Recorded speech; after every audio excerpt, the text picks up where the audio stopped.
Maayos at maaasahang serbisyo sa tubig, lalo na mula sa Prime Water, ang hiling ng mga dumalo sa Water Summit sa La Union nitong July 2. Pinangunahan ito ng Water for the People Network na nagbahagi ng pagkadismaya nila sa serbisyo ng Prime Water. Isa si Judy Andaya, kinatawan ng lokal na pamahalaan ng San Gabriel sa La Union sa nagbahagi ng kanilang karanasan. Kapag i-order nyo yung content honey neutral, bakit na yung tubig niya is muddy, tsaka discolored, meron din foul smell. Imbis na gumanda ang serbisyo sa tubig noong 2016 nung pumasok sa La Union ang Prime Water, bumaba ang bilang na may koneksyon sa tubig, walang 24/7 access sa tubig ang mga residente at nabawasan ang kalidad ng sineserbisyong tubig, batay sa datos na inilabas ng Metro San Fernando Water District. Nitong May 8, ipinawalang bisa ng Metro San Fernando Water District ang joint venture agreement sa Prime Water dahil hindi natupad ng kumpanya ang mga tungkulin nito sa kontrata.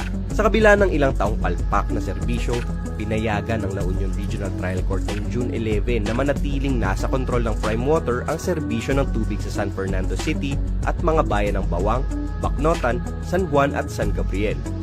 Para kay Leo Espilimbargo ng Water for the People Network, hindi nagresulta sa mas magandang serbisyo ang pribatisasyon ng mga pampublikong serbisyo gaya ng tubig, pati ang kuryente, transportasyon at iba pa. Isa sa mga hiling ng mga dumalo sa Water Summit na agad na imbestigahan at panagutin ng mga apektadong LGU ang Prime Water. Dapat na rin daw itigil ang privatization ng public utilities dahil tubo ng pribadong kumpanya at hindi serbisyo sa mga consumer ang habol nito. Dapat talagang magkaisa para labanin itong nagaganap na privatisasyon ng mga water district. Kasi yun, pera po yun ng gobyerno. Pera po ito ng mga mamamayan ng mga water district.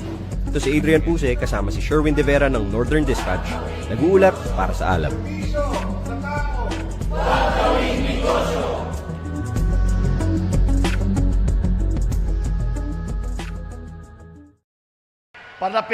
Palapit tayo sa presyo na aking pinapangarap para sa bigas. Natupad na raw ng Marcos Jr. Administration ang pangako nitong 20 pesos kada kilo ng bigas. Totoo ba ito?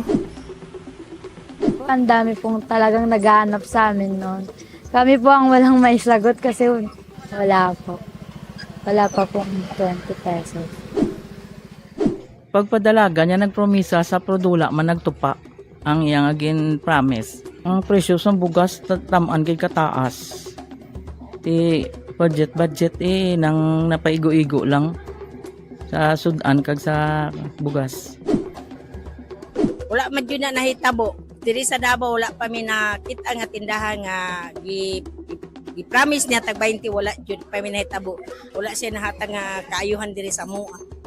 Sa programa ng ekonomiya under Bongbong Marcos, hindi niya talaga kayang ibigay yung 20 pesos na bigas kada kilo. Kasi wala naman siyang binibigay na suporta sa agrikultura, sa lokal na produksyon. Isang malaking gimmick sa bahagi ng presidente para ipamukha na yung ipinangako niya ay meron kahit wala. Pero hindi lang presyo ng bigas ang daing ng mga Pinoy, kundi ang tumataas na presyo ng iba pang bilihin at singil sa kuryente, tubig at pamasahe. Sa katunayan, 6 sa bawat 10 Pilipino ang hindi kontento sa pagtugon ng Marcos Jr. Administration sa inflation.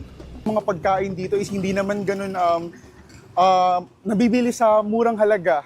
Sobrang mahal. Kaya minsan talaga mas pinipili ko na lang na makapasok kahit na hindi ako kumakain sa school. Palito nun sa una, kaya ang 500 mo, halos tinin mo kaya bit-biton. Las kinlis na diri sa bangkiruan, diri ro dito gatulog para wala ko'y pamasahe. Nababawasan yung pamalingki na lang namin, nababawasan din. At kasi idadagdag namin sa gasolina yun, mahal eh. Habang tumataas ang presyo ng mga bilihin at serbisyo, napako naman sa mababang halaga ang sahod ng mga Pilipino. Hindi natutupad yung mga pangako nila sa aming mga maliliit na tao. Ganun pa rin, mahal ang bilihin, murang sahod. Ang isang gimmick na nakita pa natin yung umento no? Umento sa sahod. Sinasabi niya, pumirma siya ng isang wage hike, pero sa National Capital Region lang, hindi siya umabot doon sa sinasabi sana nating paghabol sa pagtaas ng presyo ng bilihin. At Hindi rin talaga siya hahabol doon sa nakabubuhay, no, na sahod or yung family living wage. Kasi tumataas din po yung mga bilihin. Tapos yung mga bills, mga pangangailangan sa pang-araw-araw. Kaya hindi rin sapat yung 50 pesos. Nagtaas na nga ang bilihin at kakarampot lang ang wage increase pero dinagdagan pa ng mga bagong buwis. So talagang para ka talagang pinipiga, no? Pinipiga ng lubuha ka ng dugo, parang ganon. Wala ka nang wage increase, pero yung taxes pa, kalakhan, ay kukunin sa'yo. Hikahos talaga yung ating mga kababayan sa ganong klaseng paggogobyerno. Sa kabila nito, inaasahang ibibida pa rin ni Pangulong Marcos sa kanyang ika-4 na State of the Nation address ang di umano'y paglago ng ekonomiya. Hiling ng taong bayan na tignan ng gobyerno ang kanilang kalagayan at seryosohin ang pagpapabuti ng kanilang pamumuhay. Sa pagpadalaga niya sa 3 ka tuig, daw wala man nagtabo ang iyang mga ginpromisa, ang mga tax kag ang mga balaklon dapat manubo kag sa sweldo pataason Tingin ko dapat talaga magkaroon ng pagbabago doon sa programa ng pamahalaan at hindi na siguro natin yan maasahan kay Bongbong kasi gimikero talaga yung presidente, no? Ang kaya niyang ibigay ay pang-impact, no? Pang-show. Pero yung esensya o yung fundamental na solusyon dun sa ating mga kinakaharap, pagtaas ng presyo ng bilihin, kawalan ng trabaho, hindi niya yun nagagawa ng paraan. Ito ang ulat ng Alter Media, kasama ang Mayday Multimedia, Panay Today, Baretang Bicolnon at Davao Today para sa Alab Zona Special.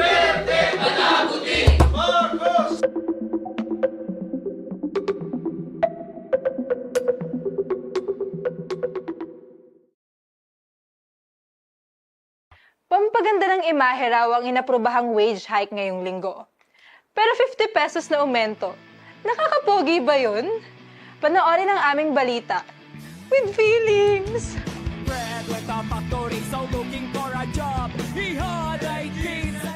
Expectation, 200 pesos na aumento sa sahod. Reality, 50 pesos? Ganyan binulaga ang mga manggagawa nitong June 30 nang mag-anunsyo ang palasyo ng 50 pesos na aumento sa sahod. Bago kasi magsara ang 19th Congress, naipasa ng lower house ang panukalang 200 peso wage hike.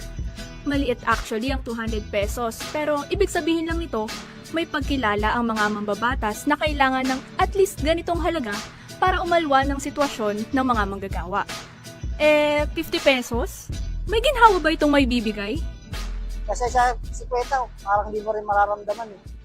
Ang karamihan lang kumakain ng mga apod, yung mga may matataas, mga 10,000, 20,000 na inasahod. Sa amin, mga nasa sahod namin, mga 10,000, mga gabi lang. Kabiruin mo, kulang na kulang. Honestly, hindi. Honestly, hindi talaga. Sa dami, sa mahal ng bilihin, pamasahe, lalo especially pag may mga anak. Transportation, hindi talaga. True lalo mga B. In fact, sabi ng grupong IBON, malayong-malayo ang 695 pesos sa estimate nilang 1,200 pesos na living wage para sa pamilyang may 5 miyembro. Duda rin ang IBON sa timing ng wage hike. Tuwing papalapit daw ang State of the Nation address o SONA, saka nag-aanunsyo ng aumento sa sahod ang palasyo. Pampaganda nga lang daw ng imahe, sabi ng grupo. Tumatalab naman kaya ito sa mga manggagawa? Mukhang hindi. Siya, dito na lang muna. Hanggang sa susunod na balita, with feelings!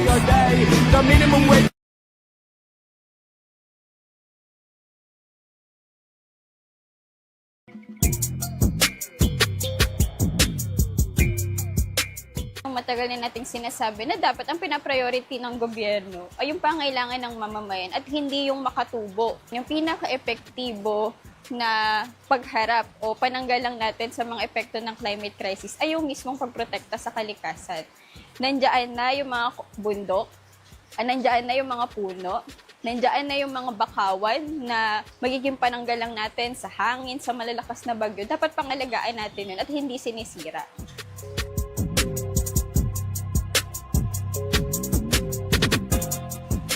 Bagsak kasi magkaiba yung sinasabi niya sa aktwal na nangyayari sa mga komunidad sa ating kalikasan. Sa panahon na kinakailangan ng mamamayan ng isang leader na magtitiyak na mayroong maayos na pagtugon sa nangyayaring pagbaha. Dapat na natin hindi siya kasi ano ba yung gagawin niya sa US? Ibebenta na naman yung ating kalikasan, yung ating mga lupa. Para sa kalikasan, si Marcos mismo ang number 1 na disaster sa bansa. Kung ang nakikita naming dahilan ng pagkasira ng kalikasan ay ang mga mapanirang proyekto katulad ng malawakang pagmimina, quarrying, reclamation projects, megadam sa kabundukan. Kumbaga, sinisira nito yung natural defense natin against climate change. Sino ba nagtutulak nito? Sinong pupunta sa ibang bansa para ilako ang ating kalikasan kundi si Marcos? At dito sa bansa, sino bang merong kapangyarihan para sana wag ito mangyari? Siya rin.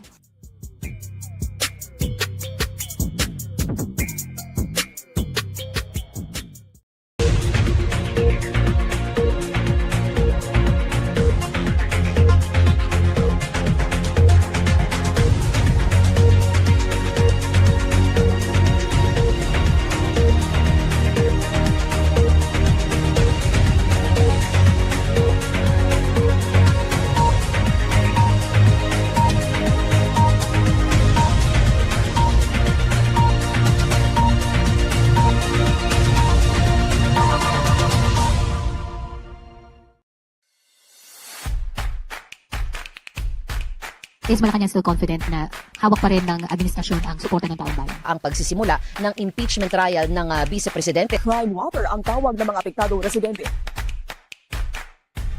Kalahati o 50% ng pamilyang Pinoy ang nagsasabing sila ay mahirap. Labor groups are dissatisfied with a 50 peso daily pay increase granted to workers. Donald Trump unveils a 20% tariff on the Philippines.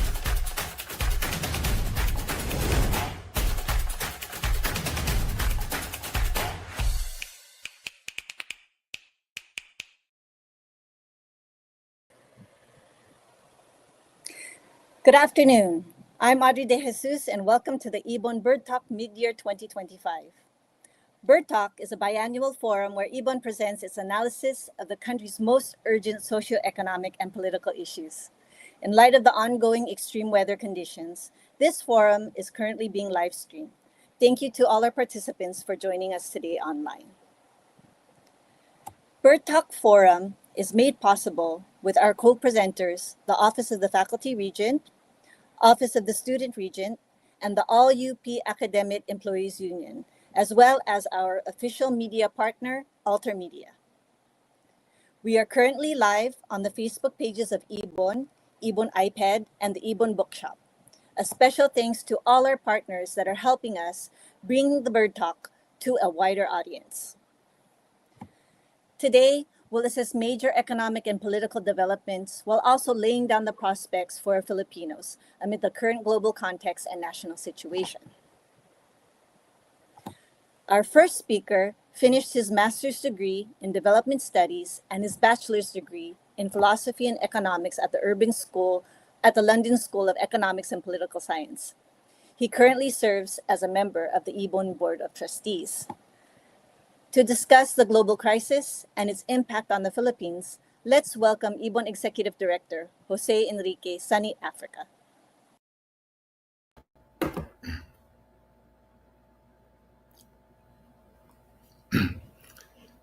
Good afternoon, everyone. Thank you for attending. I hope everyone's well amid the long rains and all the floods we're facing. I'll be presenting, I think, an important context for the SONA in 2025, but also I think for Philippine economic policy making in general. We're always concerned that every SONA is always a good time to go beyond the day-to-day issues, tie all these different issues together, see the big picture, to find how big the problem is. But of course, looking forward to find a better way of fixing these big problems with big solutions. So the SONA, I think, is a good takeoff point because it's a time to pause, take stock of where the country is. So in my short presentation, I'll partly take stock of where the country is, but more located in the context of the global situation and the necessary push for something, bigger policy changes that we need to actually move forward.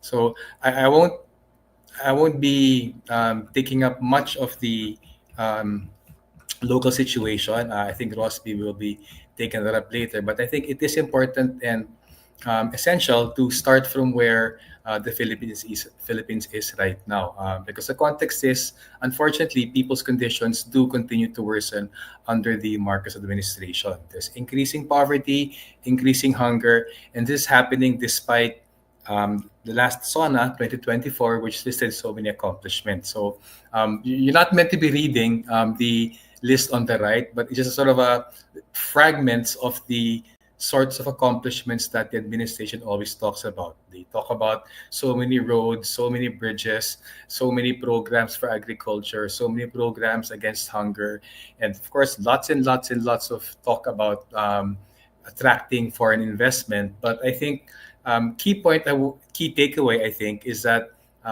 despite all these claimed accomplishments in 2024, we still did see increasing poverty and hunger in, today, even after all these measures. And we have two major conclusions to draw from that. And it's not working. How am I? There, sorry. Thank you. So two minutes again, no need to look at all the details, but just to highlight how a big problem is so many of the accomplishments being mentioned in every SONA, they're all micro efforts, and all these micro solutions are really just too small for the magnitude of the problems at hand. Half the population in poverty, that's over 14 million Filipino families, nearly 6 million families facing hunger. That is the scale of the problem. So we always have to look at any accomplishment being announced. How far do they go towards fixing that big problem? And I think that brings us to the second point. Apart from all these micro solutions that are always hyped during every SONA, apart from them being too small in scale for the magnitude of the problems at hand, a deeper problem is that they come from policies that are just basically unfit for the basic problems at hand. So again, just a short example on the right side, no need to belabor the details, but this is the last LEDAC agenda presented in the last SONA in July 2024. The LEDAC agenda, if you go through it point by point, two basic problems. One, they don't actually address the real problems of agrarian reform, need for agrarian reform, rural development. They don't address the fundamental need for Philippine industrialization, and they don't give the potential, at least, for Filipinos to benefit from universal social services, whether education, health, or housing. So I think there's two takeaways I think that we have to bear in mind when looking at the problem. The solutions being offered are too small, and secondly, the real solutions that are needed in terms of the big policies, agrarian reform, rural development, national industrialization, also universal social services, are not actually being taken out. On the contrary, many of the proposals being proposed by the LEDAC and the government actually pursue policies that have failed for quite some time. So this is a very quick summary of where the problems are. The problems are basically lying in how the biggest policy errors of the last 50 years have been liberalization, privatization, deregulation, and regressive taxation, which limits the resources we have for development. We have to accept that that has been the main framework for economic policy making in the Philippines over the last 50 years, because that actually is our strongest argument for the economic policies we do need for national development. The chart on the right is a bit of a compressed chart, but it basically just summarizes the direction of the Philippine economy since the post-war period. I apologize that it sort of exploded. It might be a StreamYard thing. But the basic point is, ever since liberalization, privatization, and deregulation were implemented in the Philippines, Philippine manufacturing was pushed down to its smallest share of the economy since 1949, 75 years ago. Philippine agriculture has fallen to its smallest share of the economy in the country's history. Actually, in terms of value of output, utilities right now seem to have more value than agriculture in terms of market prices. So I think that's a key point to bear in mind. The major policies implemented over the last 50 years have caused Philippine agriculture and manufacturing to decline to really their worst to historic lows. That I think is the key point to bear in mind for the solutions you propose. We need agrarian farm rural development. But if you look at how this government has functioned, despite President Marcos having taken the secretaryship, and if you call it that, of agriculture in his first year, and despite where they went through a long list of supposed programs to support domestic agriculture, the average quarterly growth of agriculture under the Marcos administration is just 1/5 of 1%.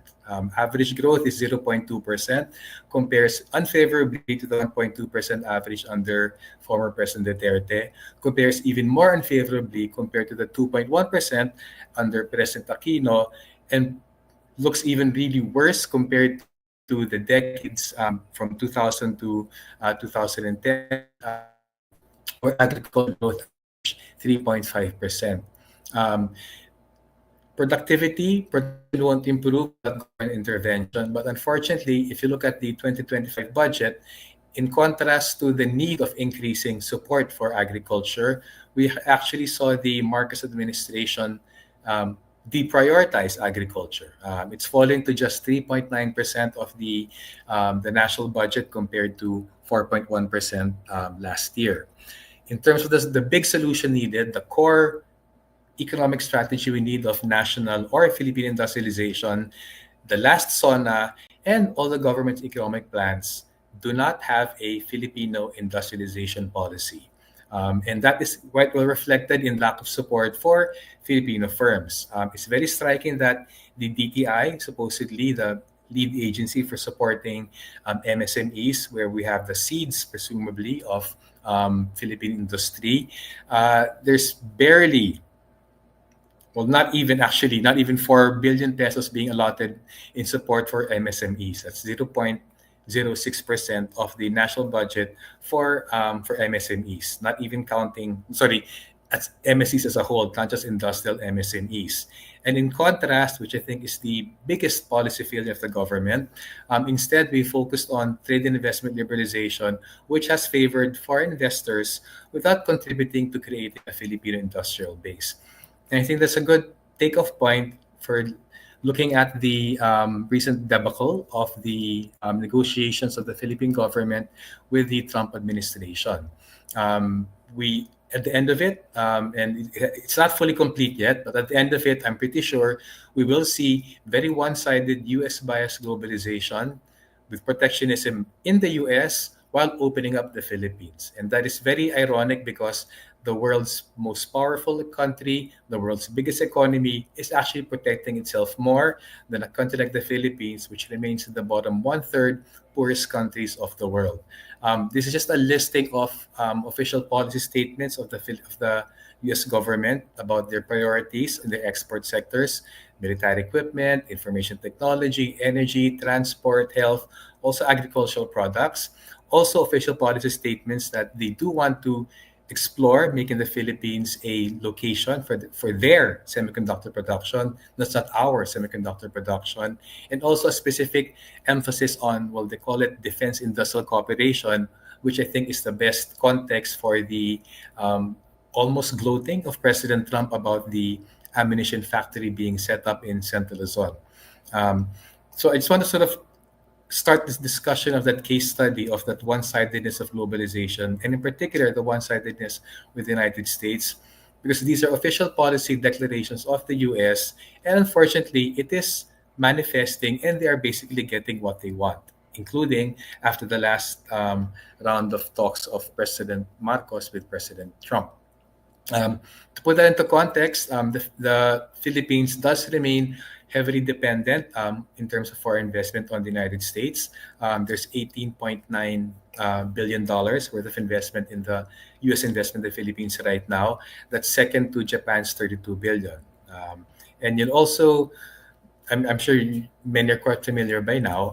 The United States is, in principle, as the numbers would show, the country's biggest export market, accounting for 12.1% of exports of the country. Most of these are industrial goods, some light manufacturers, and also agricultural goods.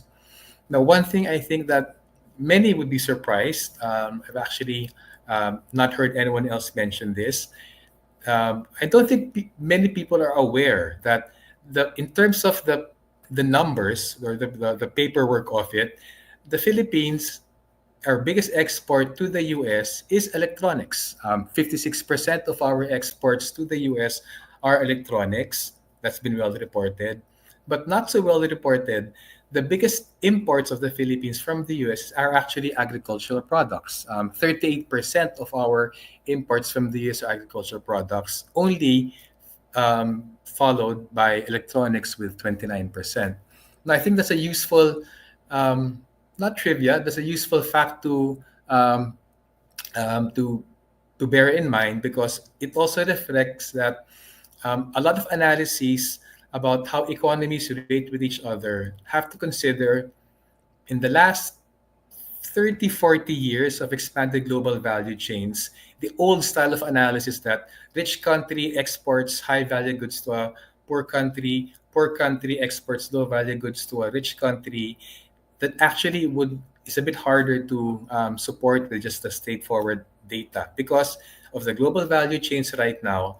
A lot of the exports that the Philippines supposedly exports is not actually made by Filipinos, and probably 99% of the electronics exports of the Philippines to the US is not actually by Philippine firms. Many of them are by American firms and other foreign firms based in the Philippines. So I think that that mere fact alone should make us a bit more wary about mechanical analysis that the Philippines just exports low value added products while importing high value goods, because a lot of our high valued products are exported to the Philippines but not by Filipinos. And that's very important to bear in mind, because if you recall the basic premise that all foreign policy, including economic policy, is self-serving, the reason that the United States exempted, or I didn't put it there, sorry. The reason the United States exempted semiconductors from their Liberation Day tariffs on the Philippines is because they want to develop their own semiconductor industry. And of course, they're not going to impose a tariff on Texas Instruments exporting from Baguio. So that is not in their interest. So they've been very selective about that. So it's not something for us to enjoy, that there are no tariffs on semiconductor exports from the Philippines, because it's not even made by Filipinos. They're made by Americans based in the Philippines. And I think a lot of our analysis has to bear that in mind. This is to highlight where we're coming from. Before Trump and all these tariff hikes came along, the Philippines was basically applying a 6% tariff on goods from the US. I mean, there are some exceptions. They're quite high on some agricultural products, quite low, for instance, on electric vehicles. But on average, the Philippines was applying a 6% tariff on exports of the US to the Philippines. On the other hand, the US was applying an almost, depending how you define it, simple weighted average or simple weighted average, about a 3 to 4% tariff on Philippine products. So I think that I think it's nice to sort of see where we were before to see how bad things are right now. Because what happened is a complete turnaround. The Philippines, yes, a weaker economy, a smaller economy, which should be protecting itself. It does make sense that our tariffs are higher than the US's tariffs, but because of the self-serving industrial drive of the United States, that is completely turned around. Our baseline right now is 19% tariffs of the US on the Philippines and 0% tariffs of the Philippines on the US. The table on the right just sort of summarizes tariff trends since the Liberation Day of President Trump in April to the tariff letters in early July, then subsequent negotiations. Key conclusion there from the table on the left, simply that the Philippines has had the worst negotiating performance since the Liberation Day tariffs. Whereas other countries, again, just looking at the numbers, whereas countries like Vietnam and Indonesia were able to get double-digit percentage cuts on tariffs from their countries, the Philippines actually had an increase of 2% from 17 to 19%. So this is sort of not to overstate that tariffs define the whole economic relationship, but at least on those particular terms, I think it's quite clear a one-sided deal has actually become worse because of the poor negotiating leverage and the poor negotiating posture of the Marcos administration. The column on the right is where our ambiguity is. It's very weird. In the White House press briefing, President Trump said they finalized a deal. But if there really was a deal finalized, it's very weird that his social media posts are quite different from the oral statements made by our government officials. So that ambiguity, I think, is a bit dangerous because in a situation of ambiguity, I'm pretty sure that it's the US that will have the upper hand, the big bully will have the upper hand regarding that. But taking at face value the announcements, the unilateral he said, she said announcements, Trump said we're an open market. If that is true, we stand to lose about 31 billion pesos in the revenues. On the other hand, if we take the statements by Philippine government officials about no change being applied to some products and only zero tariff on other products, that revenue loss falls to about 2.5 billion.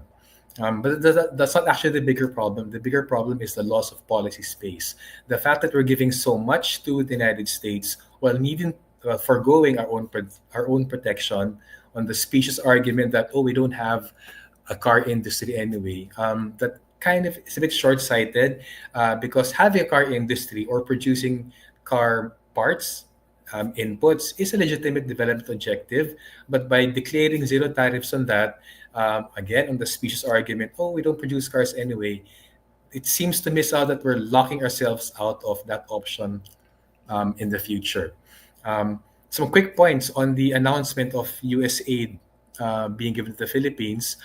You'll notice that the U.S. aid announced is very much in line with the official U.S. statements that these the sectors they want to promote. So because it's probably tied aid, if we are given aid for energy or any other economic development, chances are this is going to be tied to U.S. firms. And I don't think that's the best use of aid. That's always been a big sin of the official development aid system, that aid supposedly given by countries is always tied to their manufacturers. So that's a very constraining restriction.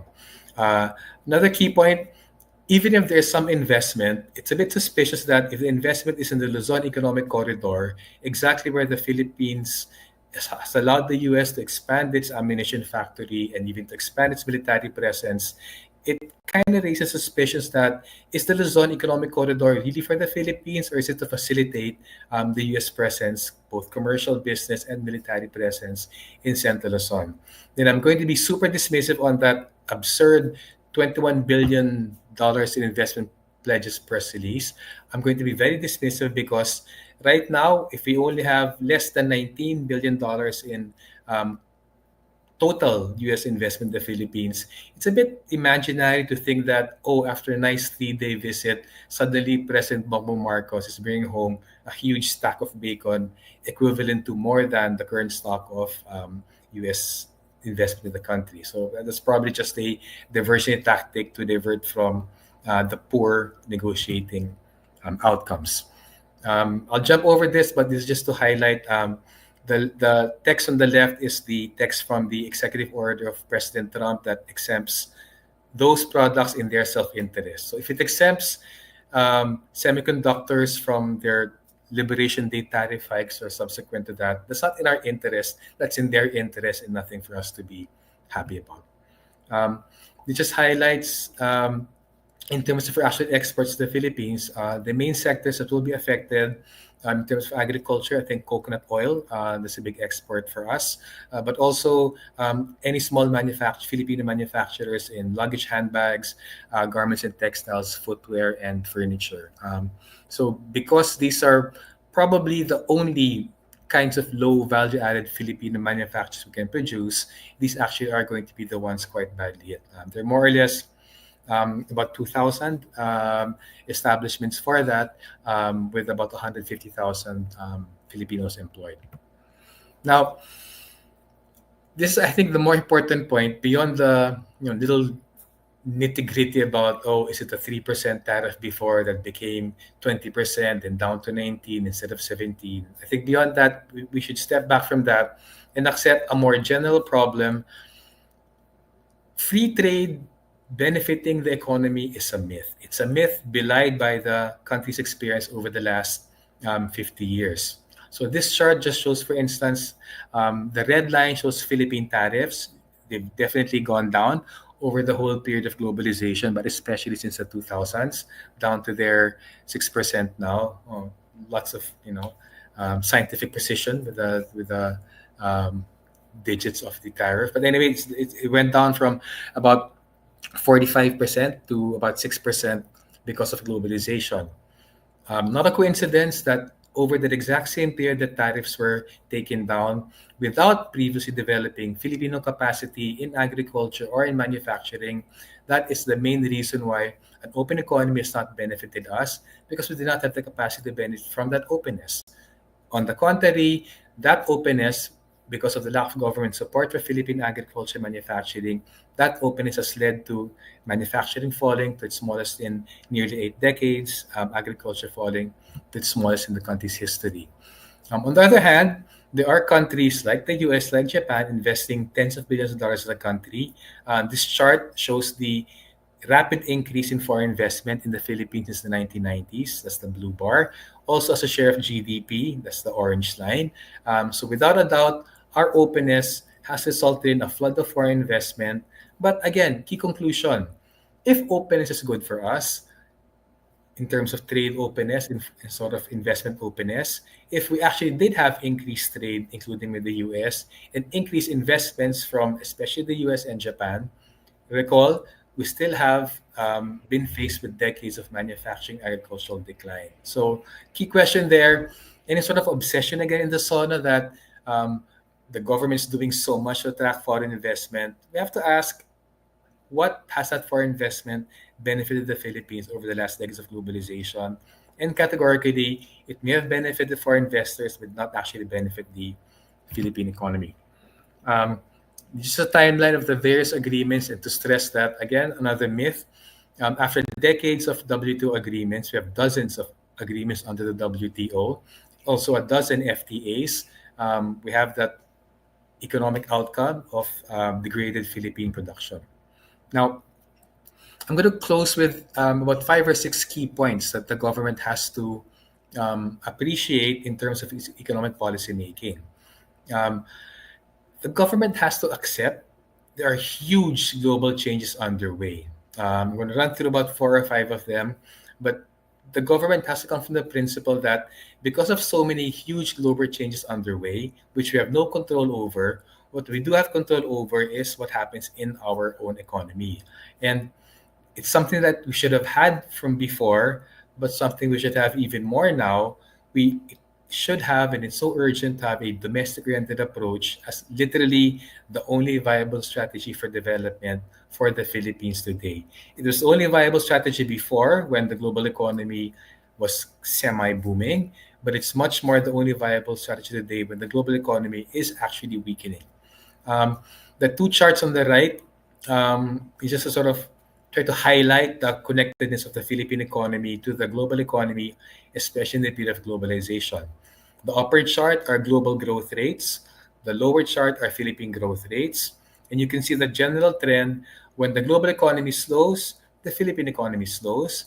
When the global economy picks up, the Philippine economy picks up. When the global economy is flat, the Philippine economy is flat. So I think that's to highlight we cannot tie our economic fortunes and the welfare, well-being of Filipinos to the global economy. That just super highlights exactly what we need to do is focus on our domestic strengths, focus on domestic economy, focus on domestic demand, resolving our poverty inequality, and then building our own capacity to produce what we need, not shutting off the rest of the world, but making sure that we have enough capacity so that when we open up or when we negotiate with other countries or when we try to um, sell our products to other countries to diversify, we do have an agricultural or industrial base to begin with. So one key point, one major global trend right now we have to accept, the global economy has basically been plateauing since 2008, 2009. The pandemic, the lockdowns, the shifts in the thinking about global value chains has only brought the global economic growth to an even lower level than before the pandemic. So I think that's a key thing to bear in mind. Global growth is much lower now compared to the decades before. And because global growth is much lower now compared to decades before, these two charts show categorically global trade has also been flattening, plateauing since 2008, 2009. That's the chart on top. Also, global foreign investment, where very oddly our government is still so obsessed with, global foreign investment has been falling both in absolute terms, but also as a share of global GDP, again since 2008, 2009. Super important to stress that global trend because it just highlights prioritizing foreign direct investment and exports as some kind of magic bullet for our development is a dead end. It has always been a dead end. It has been a dead end for the past 50 years of globalization, but it's even more a dead end now with slowing global growth, slowing global trade, and slowing global investments. And if the Philippines thinks that it's still a magic bullet and then does everything it can just to attract foreign investors, that does mean giving up the policy space to actually benefit from that foreign investment. So we shouldn't want the numbers of foreign investment per se, as if that means development for us. We should look for the contribution of foreign investment to Filipino industries, to Philippine industrialization. And I think that is something that really has to be stressed. We can't look outwards for our salvation, not for exports, not from investment, but also not from overseas Filipino workers and their remittances. We really need to focus much more on building our domestic strengths, building Filipino industry, developing Philippine agriculture, expanding universal social services so that both to stimulate employment but also to stimulate aggregate demand by lessening the pressure on the scarce purchasing power of poor and middle class households. And if it's a question, where do we get the resources from that? We don't have to borrow it from abroad. There's an accumulating stock of trillions of pesos in wealth in the hands of a few billionaires. I think that's a good source of domestic revenue generation. Now, another key development in the global economy is on the right. These are every color is a different country. The blue is the United States, the red is China.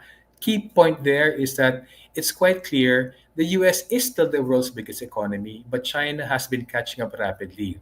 So the key conclusion from there is that it doesn't make sense for us to tie our fortunes just to the United States, especially at the expense of building potentially productive relations, not just with China, but with other countries in the region that do have those kinds of favorable relations with China. So if that's the main takeaway that we should have, there are opportunities to be had, but it seems by very unthinkingly and mechanically, in a very subordinate way, linking our fortunes to the United States, we're actually locking ourselves out of any opportunities that might actually create. On the right side, I'm so sorry, it's not supposed to look that way. Colors are disappearing, but the right side actually lists it was meant to be a chart showing the number of protectionist interventions versus the number of liberalization interventions since 2008, 2009.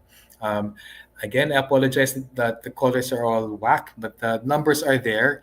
Categorically, there have been more protectionist measures than liberalization measures in the last since 2008, 2009, because the advanced countries like the US, even China, the G7 countries and the BRICS countries, they account for about 3/5 all global protectionist measures, despite being among the most advanced, most powerful, most industrialized countries in the world. They are choosing to protect themselves out of their national self-interest. And I think that's a key point to bear in mind, because if the big powers are doing it, it doesn't make sense for the Philippines to still stubbornly hang on to this free market myth that develops us. Last key points. We talked about the world economic situation deteriorating, growth, trade, investment. Global power is fragmenting, alluded to because of the relative decline of the US, rise of China, much more confidence, assertiveness by other global powers. But I want to conclude with just 4 other main key trends in the global economy that the Philippine government should bear in mind.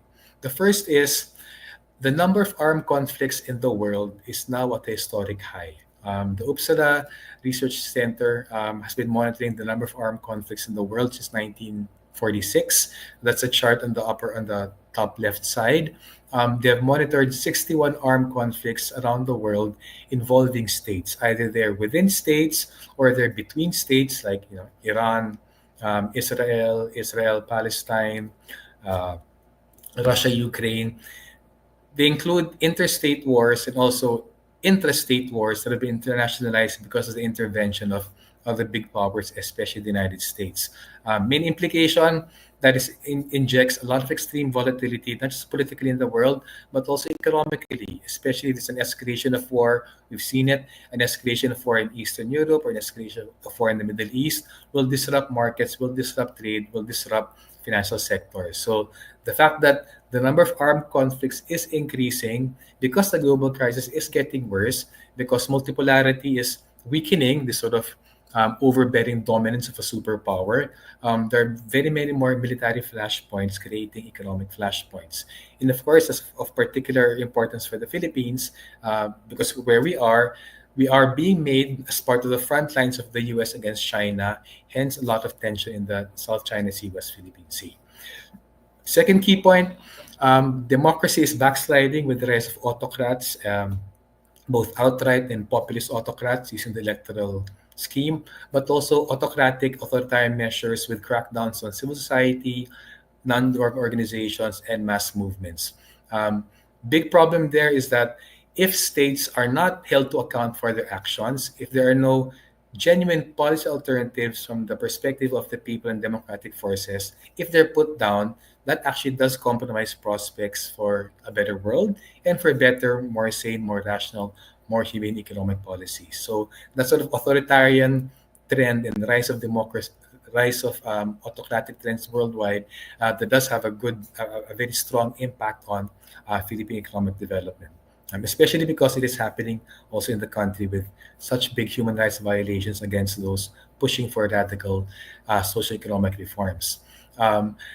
Again, very well trodden ground, the question about the climate and environmental crises.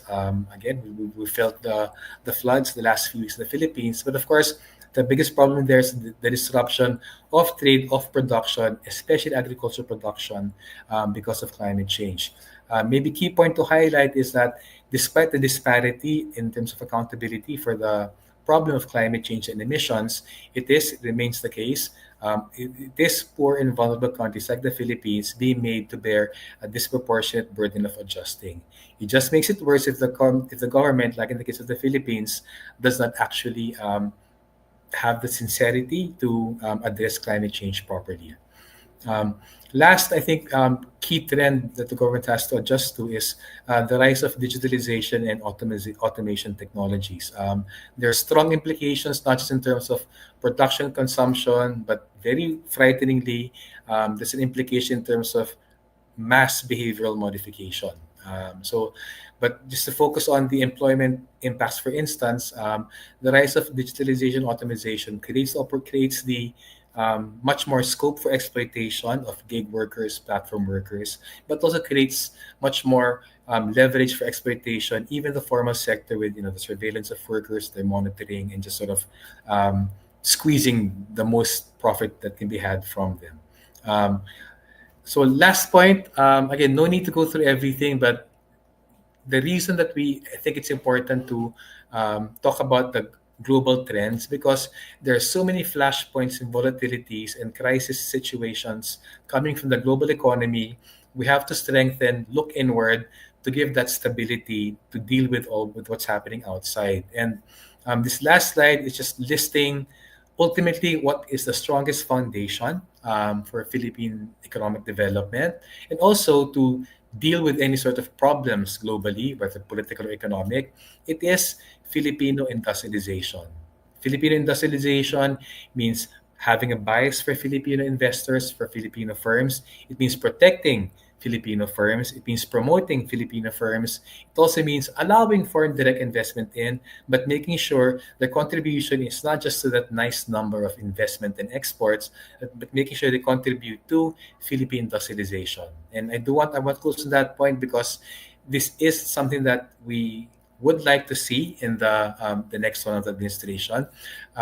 If on Monday President Marcos appreciates the depth of the problem of poverty and hunger, accepts that it's rooted in our backward economic structure, especially our agricultural industrial backwardness, and accepts that our failed neoliberal policies over the last 4 decades are those that need reform, the main thrust of economic policy has to be national industrialization, which does take decades and which takes a wide range of economic policies to actually materialize. But if there's no acceptance of the problem, the huge solution we need of industrialization will not happen, and we will have the same sort of recurring problems in the future, and we'll be sort of beset with the same sauna with the hyped accomplishments that are actually quite hollow.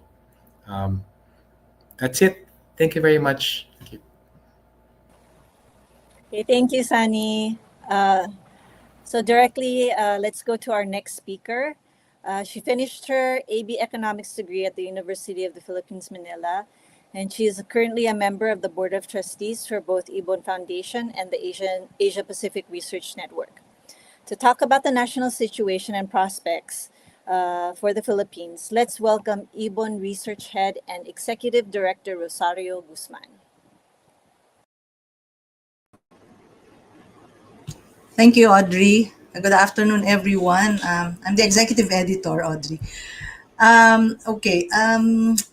Apologies to everyone for turning this into an online live streamed forum. The Philippines, little or low intensity storms or high intensity, it doesn't matter. It always ends up as a disaster. President Marcos coming home from Washington was saying, "Oh, this is usual. This is not an emergency." But you know what? The past 3 years under Bongbong Marcos have been a disaster of massive proportions, actually, for the Filipino people. His administration has dragged the nation deeper into crisis by enforcing neoliberal policies, as already discussed by Sunny. And these neoliberal policies actually serve no one but the oligarchs and the political elites. He has also compromised national sovereignty in the escalating dangers of imperialist crisis and war by aligning the country with the interests of the United States. I need to. How do I share this? I'm sorry. Okay. So anyway, if I were to summarize the national situation in one long sentence, it would be this way. Amid economic decline, worsening hunger, poverty, and joblessness, the Marcos and Duterte camps are embroiled in self-serving political power struggle. While the Marcos administration distracts from the crisis with political stunts, keeping firmly in place policies that are favorable to oligarchs, to foreign interests, and the U.S. So that's a long sentence. And I hope the third sentence will be longer than that. But if I were to summarize the national situation in one short sentence, it would be this way. We are amid steady economic decline and accelerating political decay. And to show that, as Sunny already has shown, we are seeing the economic growth slowing, and the period of favorable interest rates and limits of investment-driven growth, these are over. The gross domestic product is slowing to below pre-pandemic levels, as you can see from this graph. And for the next slide, we will see that the gross domestic product, or our over optimistic economic managers, have downscaled their over optimistic growth targets from 6 to 8% to 5.5 to 6.5%. So in the last quarter, first quarter growth data, for example, in the graph on the right, we can see here that growth slowed further to 5.4%, which means that in the next 3 quarters, the economy should grow on the average 6.6% to achieve the mid-range of the downgraded target, which is impossible. So that's really impossible. And the government, actually, if you look at it, even the administrations before this, the government has actually never achieved its growth targets, never. And because there's a lot of hype on that, but the economic managers now are talking about resilience, no? As though there is a better place we can spring back to. There is none. The people's condition is on a downward spiral. That's the real story. So we are experiencing, as Sunny has already shown this, worsening poverty and hunger. So after 3 years of the Marcos administration, the number of families rating themselves as poor has grown, as you can see here. And the number of families going on involuntary hunger has doubled. And this is a core poverty measure, which indicates that deteriorating access to even basic food. This SWS survey is far from the official poverty incidence of only 3 million families, which, however, is based on the poverty threshold of 91 pesos per person per day, or a food threshold of 64 pesos per person per day. But this ridiculously low line is the base of the Marcos administration's delusion of achieving a single-digit poverty incidence by 2028. Joblessness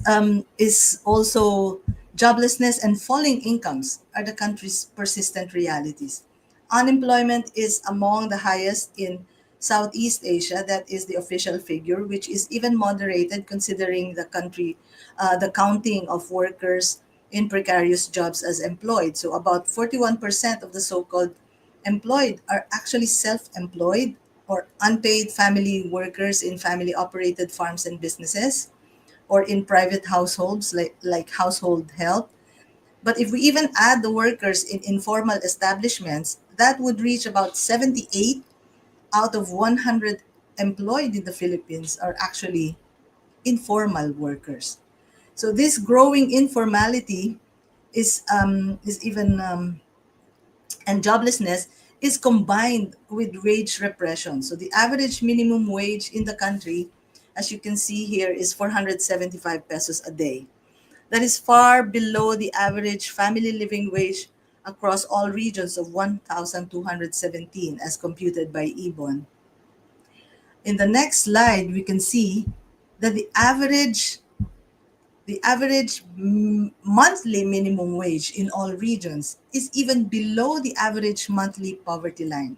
So here we are seeing that we are not only falling short of attaining decent living standards with the family living wage, we are even below destitute levels. So, and we can call that poverty wage or slave wage, but that is the wage system in the country right now. These persistent realities result in the growing majority of families being poor, for instance, with 7 in 10 households having difficulty meeting expenses for basic needs, or 3 out of 4 lack any form of savings. And as already mentioned by Sunny, this is coming, this kind of reality, these miserable realities can be rooted out in stagnant production of the economy, where agriculture's share in the GDP has fallen to a historic low and of manufacturing to its lowest in 75 years. These are the sectors that can serve the needs of the local economy and can create mass, quality, and permanent jobs. These are the important sectors for industrialization. But what is the economy? The economy is the Philippine economy is a service economy where economic growth is driven by the elite rentier sectors such as real estate, utilities, and speculative finance, which generate and concentrate wealth without creating decent jobs or without building productive capacity. Rentier means this a rentier entity or a person earns income primarily from ownership of assets like land, property, financial investments, or natural resources. So economic growth is not even driven by it's not driven by industrial spending. It's not driven by government consumption. It's mainly driven by household consumption. And you may wonder now how can that be if wages are and incomes are falling and there are no jobs. But that happens because consumption is financed by debt, no? By household debt or financed by remittances from relatives who are working abroad. Stagnant production has a direct impact on prices. Syempre, if you don't have local production, don't have the capacity to produce your own needs, the country relies on imports, and including even food. And the government's justification for these policies that it is cheaper to do so.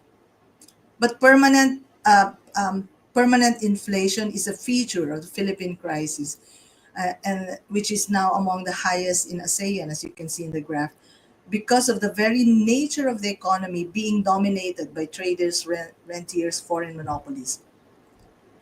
If your economy is like that, speculation plays a major role in inflation, as we have witnessed with the recent fuel inflation being triggered by news of war, where the oil companies, backed by the Energy Department, prematurely announced staggered big time increases in the local pump price.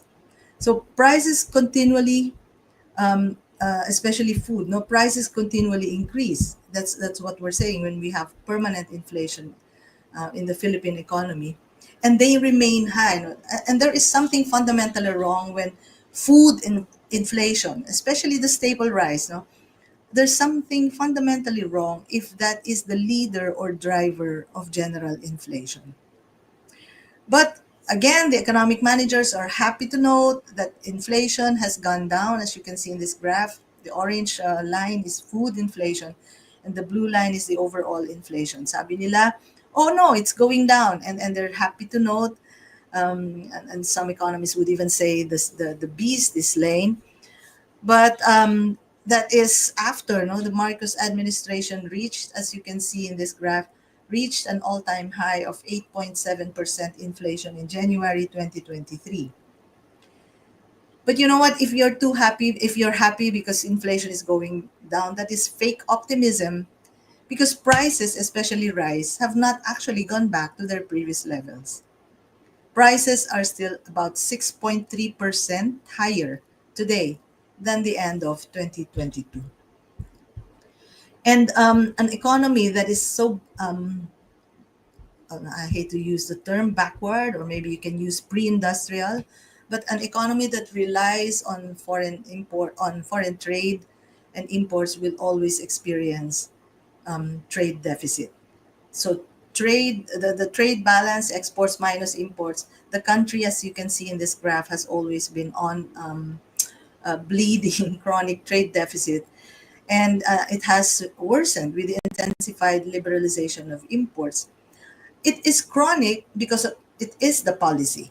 It is the policy to import, but it is also chronic because trade is dominated by special economic zones and export enclaves, which are largely foreign owned and which are also reliant on imported components. Even the ambitious infrastructure program is reliant on imported materials, benefiting foreign infrastructure construction corporations.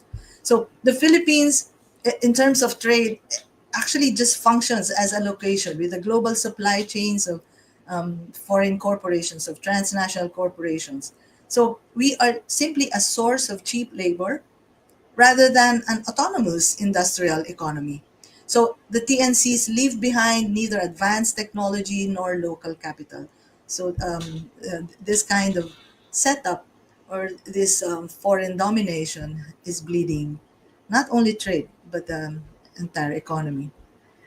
In a sense, the government is funding this kind of economy, and uh, the Marcos government is in an undeclared fiscal emergency.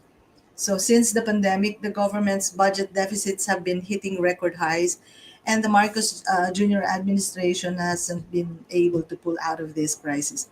So the chronic budget deficit worsened, as you can see here, from 5.7% of GDP in 2024 to 6.8% in the first quarter of 2025. This is even lower than the historical average of 2.8% of GDP budget deficit. And the Marcos government has over relied on debt to drive public spending. I mean, if you're on deficit and you've given up everything for liberalization, you've given up your corporate taxes, your investment taxes, there is now this um, like a chain, no? Your the heavy indebtedness is also like inflation becomes a permanent feature of the Philippine crisis. The government outstanding debt stands at 16.92 trillion pesos. The Marcos government is the largest borrower among previous administrations, as measured by the average monthly increase in outstanding debt. So borrowing is mostly to pay back creditors. So we borrow to pay back creditors. Try to imagine this. Um, the government has 4.8 million gross borrowings. So yun yung mga nadagdag sa panghihiram versus 3.6 million in debt service. So you'd say, okay, so there's gross borrowings. We have 3.6 million debt service. We still have 1.2 million, right? But when you look at the figure added to the outstanding debt, it's 1.4 million pesos added to the outstanding debt. So it is certainly and equivocally, it is an unpayable debt. So the growing debt is also used not just to pay for debt, but also to finance infrastructure for the rich, leaving social spending on austerity. So if we look at the 2025 budget, obviously, we're not just in an undeclared fiscal emergency, we are also on austerity, where you can see here the allocations for education, health, social security, and welfare, employment, agriculture are very small compared to debt service, compared to the allocations for infrastructure and even defense. And if you compare the allocations for 2025 with the allocations for 2024, the social services, everything I've mentioned that get a smaller share also get even smaller allocation compared to last year. So a huge chunk of the Marcos budget is for pork barrel spending, lining the pockets of corrupt politicians and officials, including the offices of the vice president and the president, and deeply rooted in bureaucrat capitalism. And we get to pay for this by carrying the burden of more regressive consumption taxes under Marcos Jr. So the regressive taxes now make up 31% of total revenue. So the regressive taxes come from consumers, from the poor, no? And middle class, while corporate taxes have shrunk to just 22% of total revenue, and that is because the Marcos Jr. Administration has pushed to further, what do you call this, to reduce what the corporations owe, or the obligations of corporations through Create More, no? The law that has reduced corporate income taxes, and also by giving other incentive programs. So these corporate and wealth tax cuts, no, have actually severely eroded the country's revenue base, and it has driven the government to a fiscal emergency that is not being talked about. This economic crisis results in unspeakable inequality, and this is the shape of income inequality in the country, where 27.5 million families, 2% of these families have income between 500,000 pesos to 10 million pesos a month, while the bottom 66% have income of 27,000 pesos and below. And actually, if you remember the slide earlier about the outstanding debt, and then we tried to divide it per the number of families, I think there are about 600 plus thousand pesos being owed by each family. But here we're seeing here 66% of families in the country do not even earn that much. So 27,000 pesos a month and below would be around 500 or half a million a year. So that's a kind of inequality and poverty that we are in right now. And in terms of wealth, we can also say that about the wealth of the richest 2% is equivalent to the so-called wealth, if you can even call that wealth, of the poorest 80%. Some people say that our problem is governance. Yeah, true. That our problem is governance. Sure. I mean, uh, that's why that has become the platform of other candidates in the last elections. But we have to be more specific here.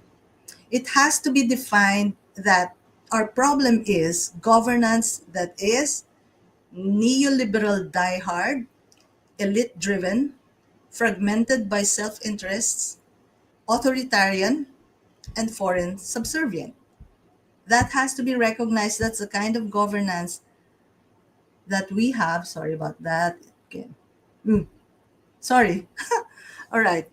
Um, let's talk about the neoliberal diehard. For more than 40 years, policymaking has adhered to neoliberalism, focused more on market forces and austerity and strict government spending, for so that it sets aside inclusive development and social protection. Neoliberal policies have been a major enabler of wealth accumulation by a few. The country's oligarchs have profited immensely from the privatization of essential services like water, power, transport, infrastructure.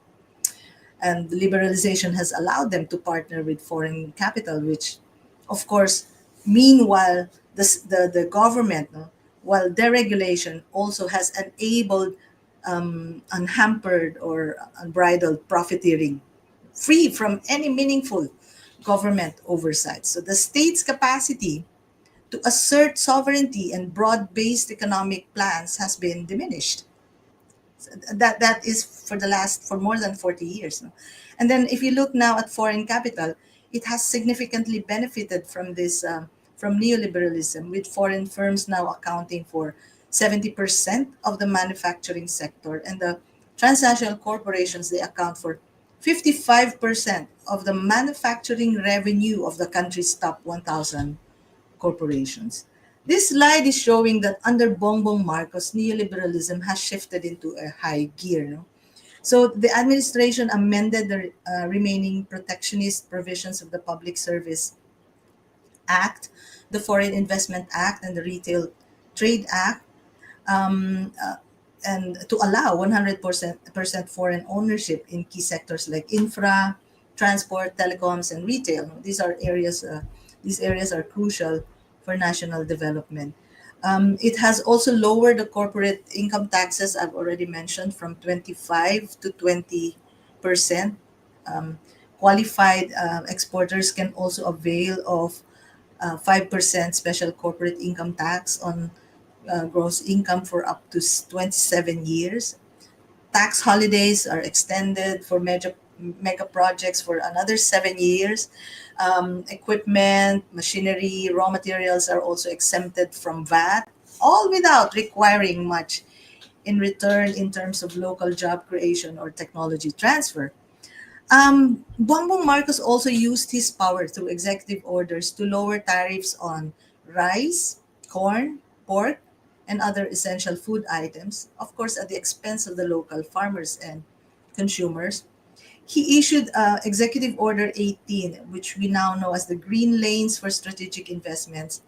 And this fast-tracked the procedures for foreign investments in so-called strategic sectors, such as clean energy, green metals, electronics, defense-related projects, aerospace, electric vehicles, pharmaceuticals, infrastructure, public-private partnerships, specialty hospitals, water supply and treatment, opening the country further to capital.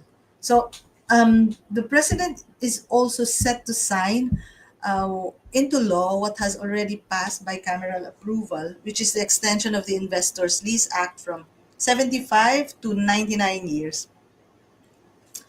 There's also a spate of reversals of local government moratoriums on mining, no? As you should probably had heard in different provinces and different mine sites, as of course the Marcos administration opens up to the critical minerals needs of imperialist rivalries and war. No?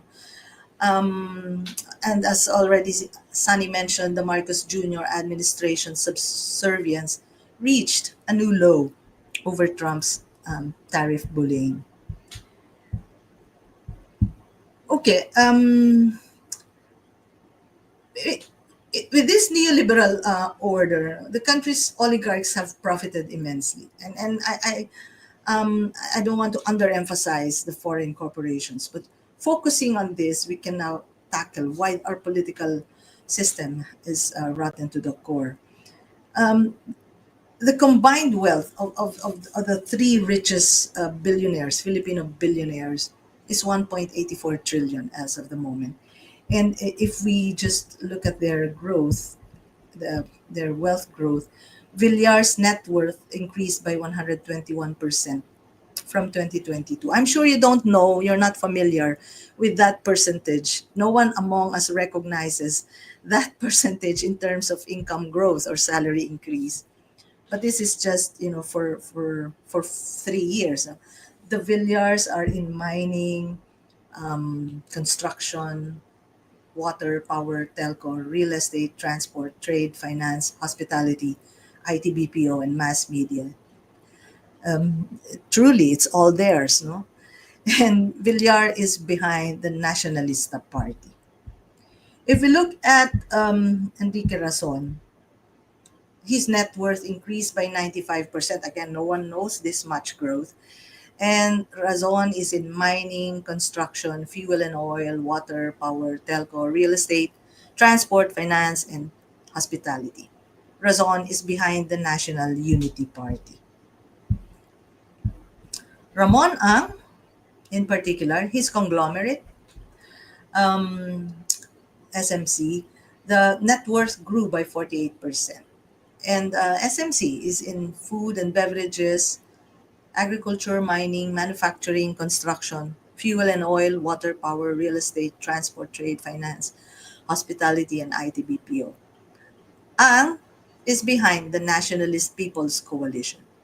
So in the latest IBON estimate in the upcoming 20th Congress, these three political parties, National Unity Party, Nationalist People's Coalition, and the Nacionalista Party, they actually now control 42% of the Senate, 26% of the House of Representatives, 33% of governorships. So what do we expect then from policymaking? And if you look at the balance, of the winning senators, the Marcos and Duterte camps each secured five Senate seats, while two went to so-called liberals. So on the surface, it looks like 5-5-2 split, right? Perhaps relevant in a vote on impeaching Sara Duterte. But if the vote were on rejecting neoliberal policies or even U.S. imposition, would it still be 5-5-2? Most likely not. It would be 12-0, with no one willing to abandon neoliberalism. Because as I said, at its core, the rotten political system is just a contest over who gets to rule the country, while keeping the same undemocratic system firmly in place. The elite can actually gamble in both camps, investing, say, 6 million pesos on each candidate, and still end up richer than ever.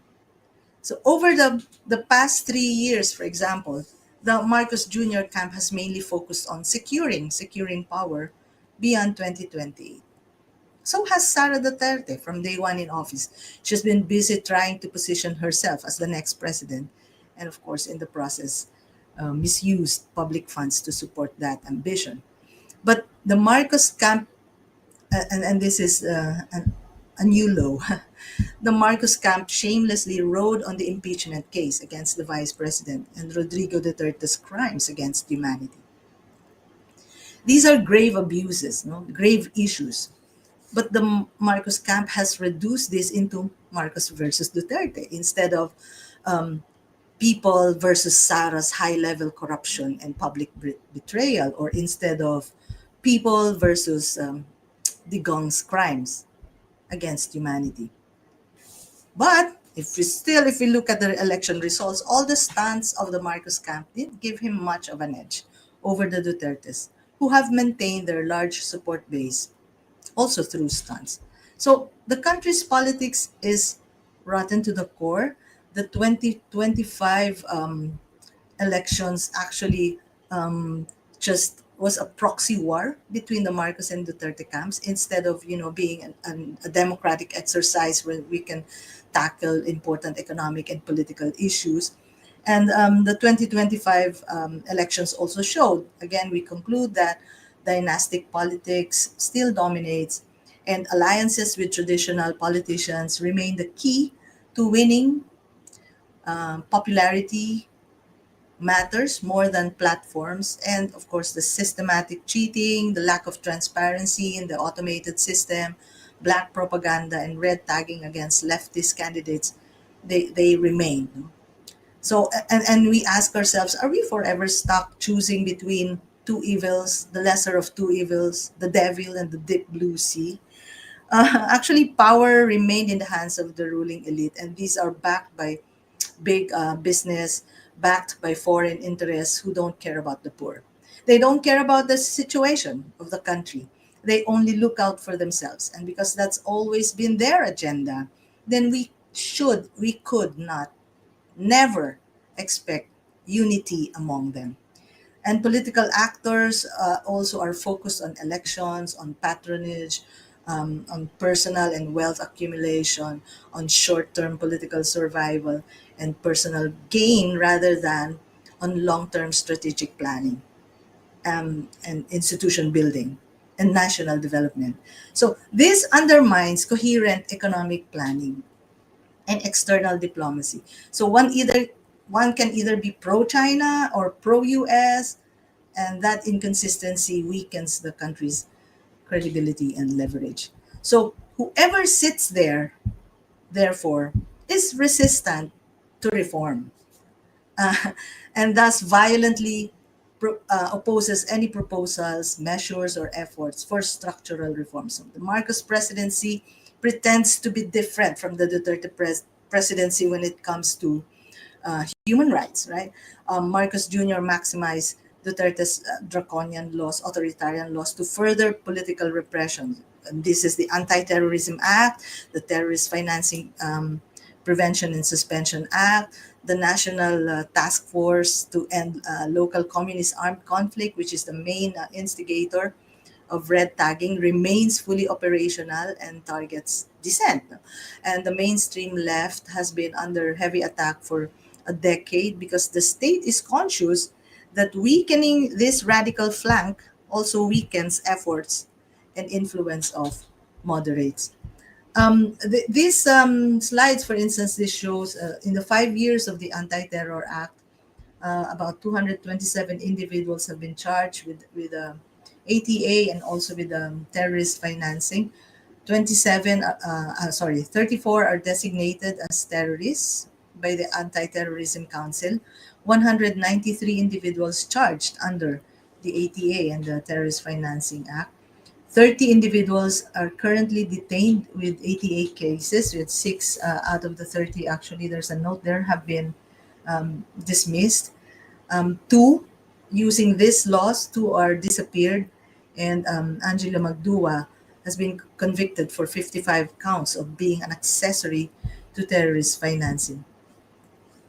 In a survey by Defend NGOs of 192 nonprofit civil society organizations, 33% said that they were accused of financing terrorism. 62% of the respondents reported being red tagged across various platforms. 17% are facing legal cases for alleged terrorism financing, and 57% are subjected to physical surveillance. Actually, about 69 individuals already from 21 organizations have been charged, no, um, under terrorist financing. And this is the irony, or this is where the lie cannot be repeated. No, when you say that I'm for human rights, there's peace and civil, you know, respect, etc. When you still have 745 individuals who are imprisoned because of their political beliefs and their political aspirations, and 160 of these political prisoners were arrested under Marcos Jr. 15 of the total number of political prisoners are consultants for peace negotiations under the National Democratic Front. 100 are sickly, 148 are women, and 106 are elderly. So it's not just that you imprison, no, people with different political beliefs, but you also have very inhumane conditions by not even for humanitarian reasons considering the sickly and the elderly. In reality, about 5.7 million people under the administration, according to Karapatan, since Marcos Jr. took office, are threatened, harassed, and intimidated. There have been 124 extrajudicial killings, 261 illegal or arbitrary arrests, 66,000 indiscriminate firing, victims of indiscriminate firing, 45,000 victims of forced evacuation. Okay, when you listen to these numbers, numbers numb. Like, okay, I don't feel these are numbers. But just to mention this, that uh, in, indiscriminate firing, bombings, and forced evacuation have actually increased under the Marcos Jr. administration. And Marcos' notoriety with regard to human rights has also reached the United Nations, and the Special Rapporteur on the Promotion of Protection of Freedom of Opinion and Expression, Ms. Irene Khan, no, submitted her report to the 59th session of the United Nations Human Rights Council, and this is her, in a nutshell, no, the summary of her report is that red tagging, the Supreme Court decision is already out. The Supreme Court has declared that red tagging is a threat to persons' right to life, liberty, or security, but there is no action from the executive branch. I, Ms. Irene Khan also observed that the anti-terror law has slow pace of judicial proceedings, prolonged pretrial detention, the refusal to grant bail when there is no risk of flight, and it's also extremely slow disposal of cases. She also noted the impunity regarding the killings of journalists, and in the final analysis, she recommended that to abolish the NTF-LCAC as it is the major culprit and instigator of red tagging. So some people say, so what did the Marcos administration do about this report? Actually, our our question should be, what did the Marcos administration do to Miss Irene Khan? And usually in this case, the messenger is the one who is being shot down, who is being discredited, and that's exactly, how the administration, the state, reacted to this report. So yeah, neoliberal. Whoa, sorry. Okay, wrong slides. So everyone is asking, what else did he give during his Washington visit? Or we ask, actually, our question should be, what hasn't he given? So aside from being a strategic economic ally, I don't want to use the word puppet, I love puppet shows. But aside from that, the Philippines also holds a strategic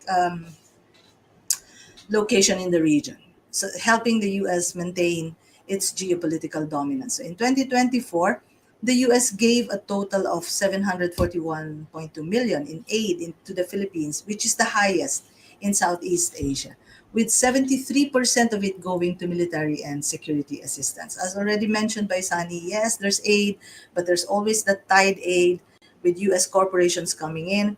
On the other hand, yes, there's aid, especially social, economic and military aid, but 73% of this is actually going to military and security assistance. This is on top of the large budget the US sets aside for its military bases in the country.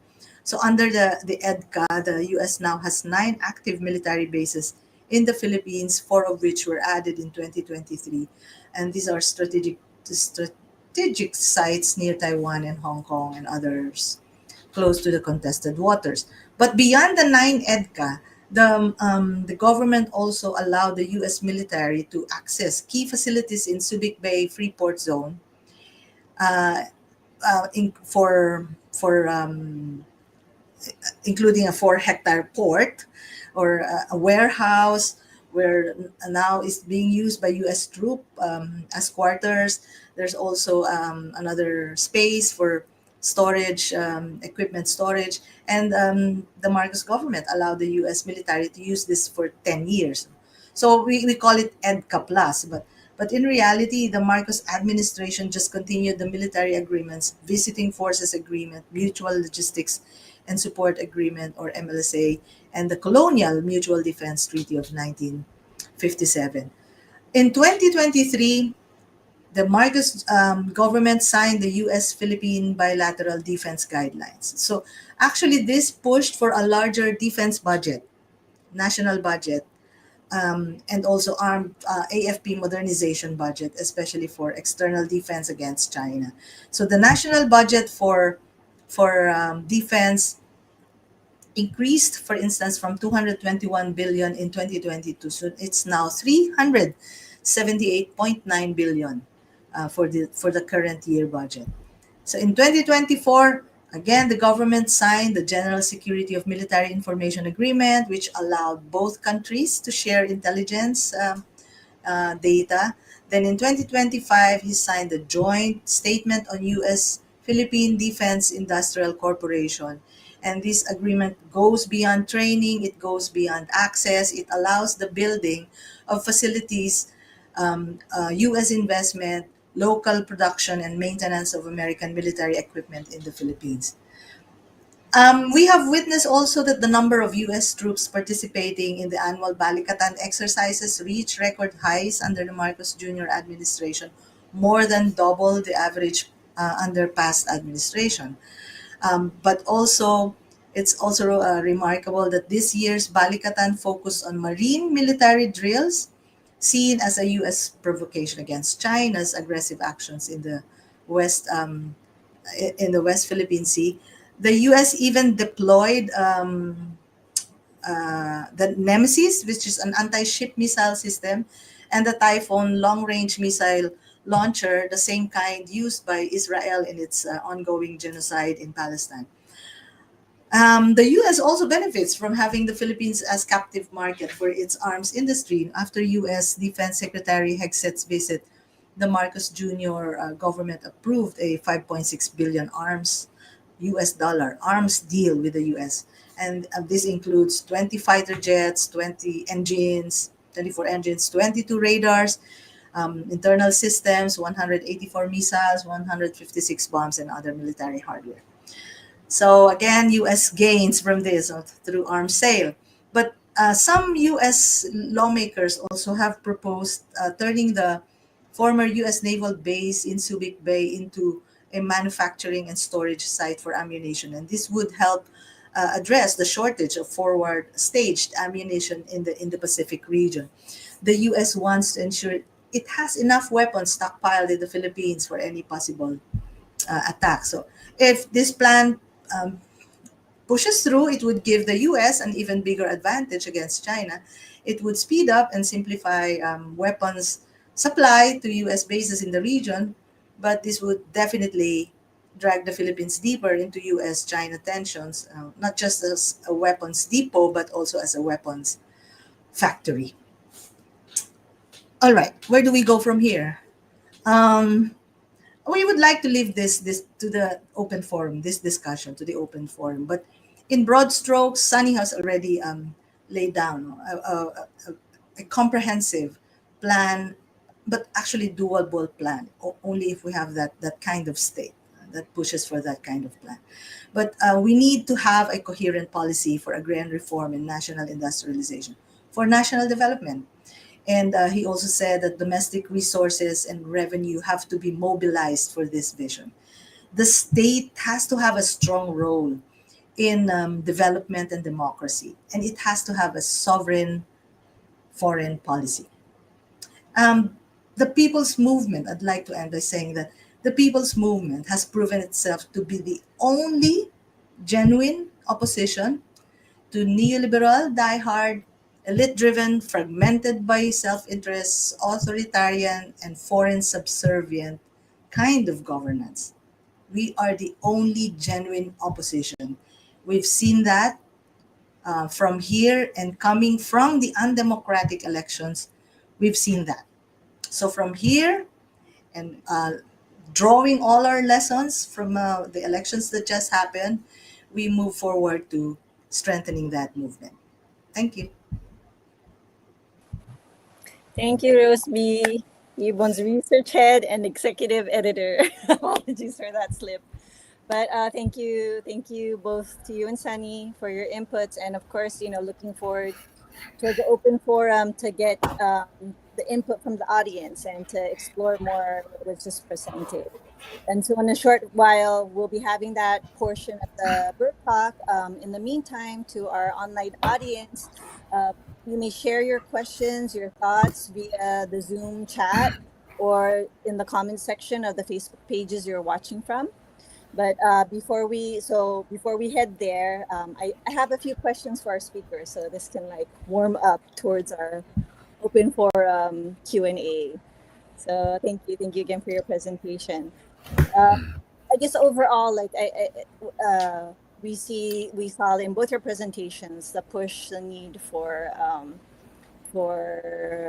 strengthening our agriculture sector, for national industrialization, etc. But some would argue that nations like the U.S., China, they can afford to be more protectionist because they're powerful, they're industrialized.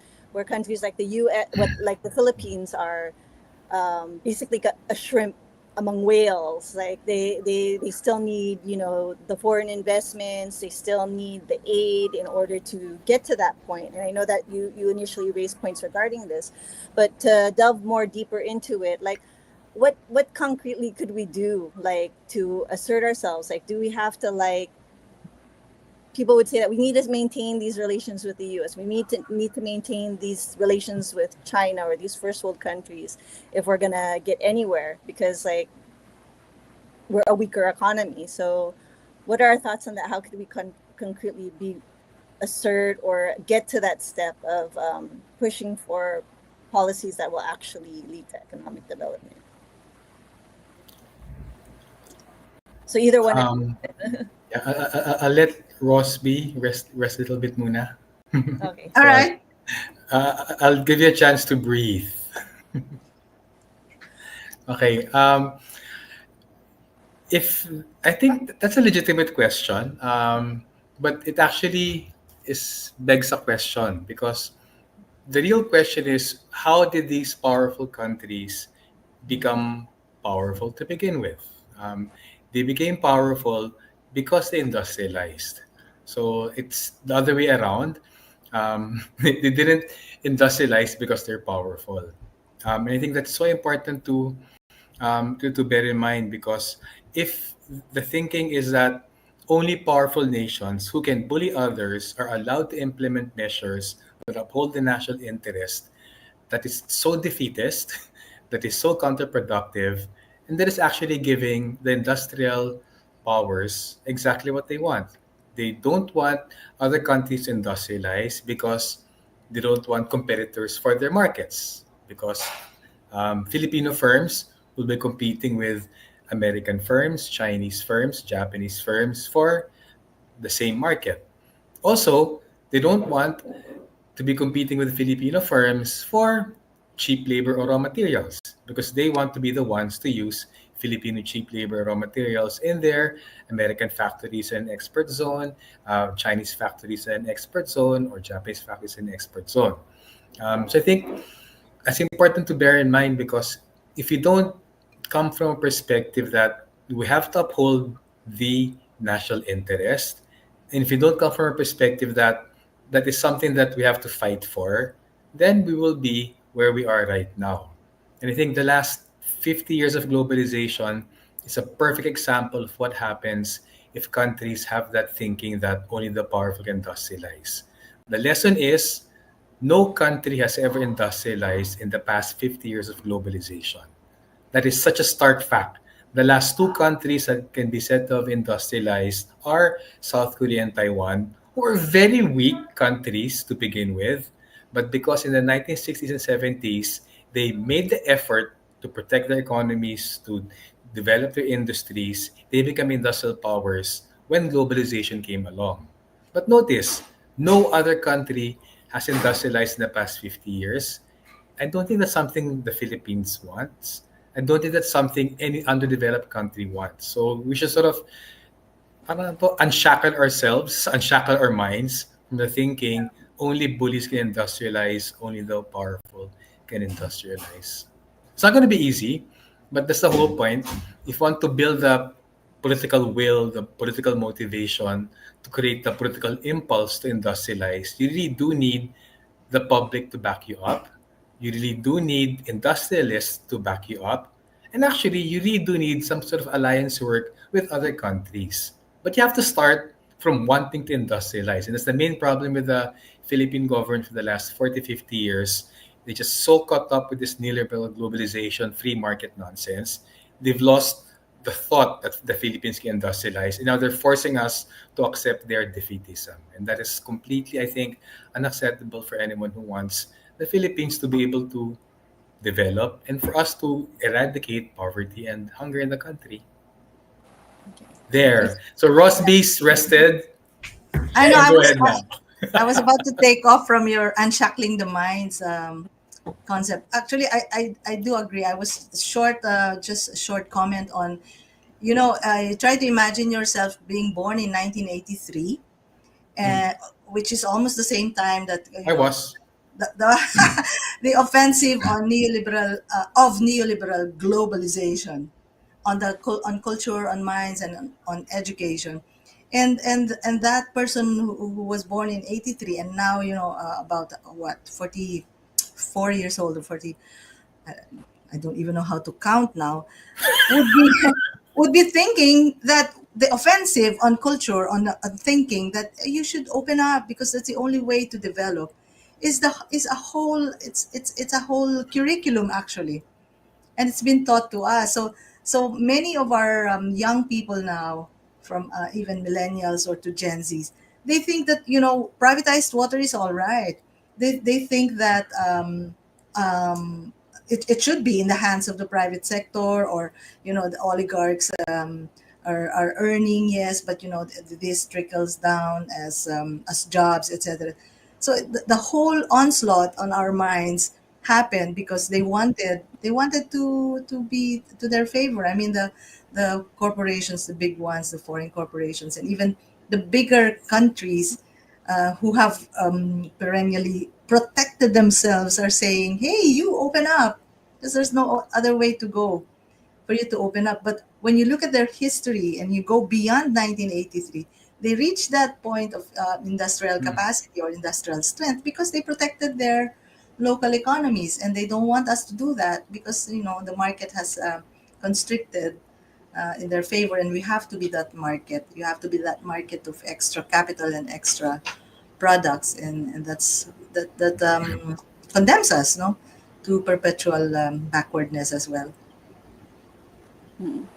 I really think it's interesting, like both of you, in terms of like shackling of the mind and just like how do we unleash that part of ourselves that we can aspire for something more rather than being dependent. I guess it starts with internally here in the country. So let's say that, we could get to that point of like, okay, decided we're gonna have more political assertiveness. We have a government that actually would assert politically, but we have like a country like the U.S. that is a bully. Like, what could we do again? They're already here. They're like present. Like, what could our leverage be regarding that? And this is not even about U.S. because if it's not going to be the U.S., we also have China that could also easily become a bully. So could we expound more? I know that you mentioned with other nations and stuff like that. Is there any addition to that? I think we have to appreciate that all strength is built up domestically, people supporting a certain foreign policy, but also all alliances are built from the decision to build them. So, in theory, literally every underdeveloped country in the world has common cause to come together and negotiate with the US, with China, or with any other bully in your neighborhood. So I think we're divided so they can rule us. So ASEAN is such a potentially has something to contribute in terms of negotiating with bullies outside. But if you look at the way ASEAN has developed since being created by the US for its anti-communist offensive, and then being used as an export platform by the US, Japan in the last 20, 30 years, actually ASEAN has been divided. So we're divided by our geographical boundaries. Technically, we're divided by our religious and cultural differences and our language. But we all have common cause as underdeveloped countries that want the best for our peoples. But what the big powers have done, they've dangled foreign investment to our country's elites, and in exchange for their collaboration with domestic elites, they're allowed to run roughshod over individual countries. And worse than that, these elites align with one big power over the other. And the worst example of that, I think, is the Philippines. I mean, if there's one country in ASEAN that should have this strong anti-colonial mindset, this strong nationalist urge to stand up to its colonial powers, it's the Philippines. We were under Spain for over 300 years, under the US for 50 years, under the Japanese interregnum, and then even after the US left, they made sure that they had their claws in us in terms of economic treaties and military agreements. If there's one country in ASEAN that has the impulse to stand up for our national interest, it's us. But ironically, I think every honest diplomat, any honest citizen of ASEAN will tell us, the Philippines is the most um, malleable country and the most easily aligned to the United States culturally, diplomatically, politically, militarily, and economically. So if there's one thing stopping the Philippines to be part of or the hub or the anchor or a motive force in building alliances against US bullying or against Chinese bullying or against Japanese bullying is the fact that we've actually aligned ourselves to the biggest bully of all. So again, that's what we have to unshackle ourselves from our incredible to our core, our DNA as a nation is so wrongly tied to the United States. Rosby, Just a short one on of course, we have learned that U.S. imperialism is really a paper tiger, right? And then if unless it's resolved by people's war, of course, it's people's war. But when you stand up to a bully, you just think of globally, for instance, there's a huge percentage of the working population that are really destitute. For instance, in terms of multidimensional poverty, 18%. That's not an negligible number. 18% of the global population are in multidimensional poverty. So what I'm saying is, in terms of the conditions that people will come together to end all this exploitative and oppressive this system, and even the policies that are being imposed on them, there's no other way to go. That's how history, the world's history, has manifested itself of resolving whatever conflicts uh, can be created. But I would just like to comment on the United Nations. The United Nations is supposed to be, yeah, it is again, like the ASEAN, is also spearheaded, no, by the U.S. It's the U.S. interest to have this global governance kind of peace, etc., etc. But the U.S. cannot even sustain that facade. But the United Nations is left there. So are we going to pick it up? Are we going to pick up the pieces of this torn global governance, this fragile governance that is the United Nations, or we can set up our own United Nations. Now, in terms of will the Philippines lead that? No, I think it will be the people's movements in each country who will eventually lead that kind of resurgence. Good.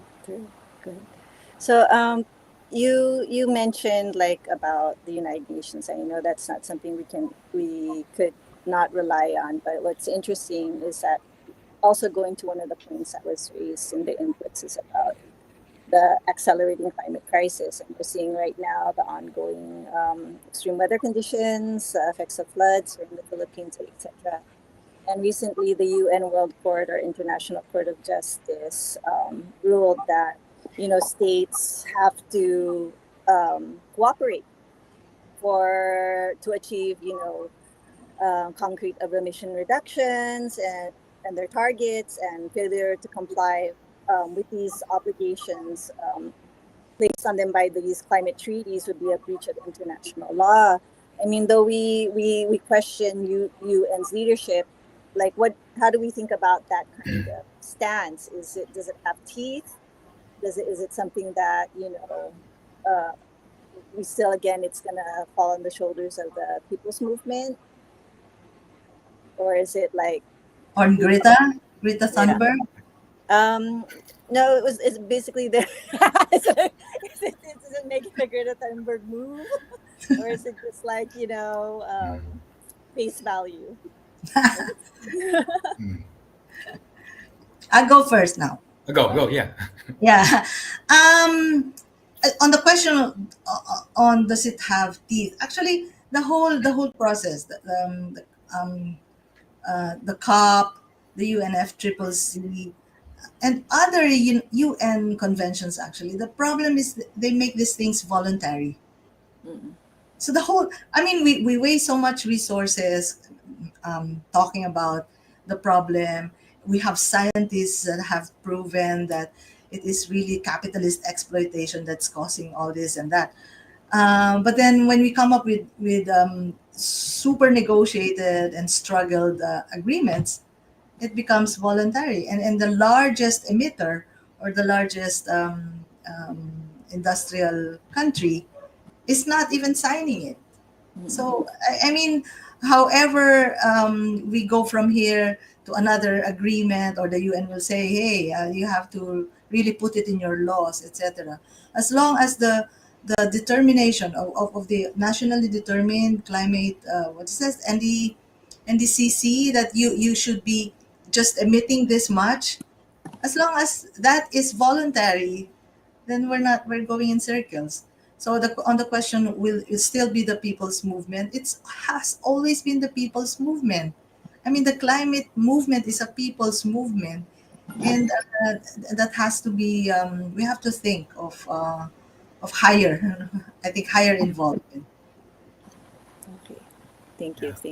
I promise a quick comment. I think we have to start from the premise that much, if not all, of the global climate agenda, it's super skewed. It's very unjustly skewed towards the big powers.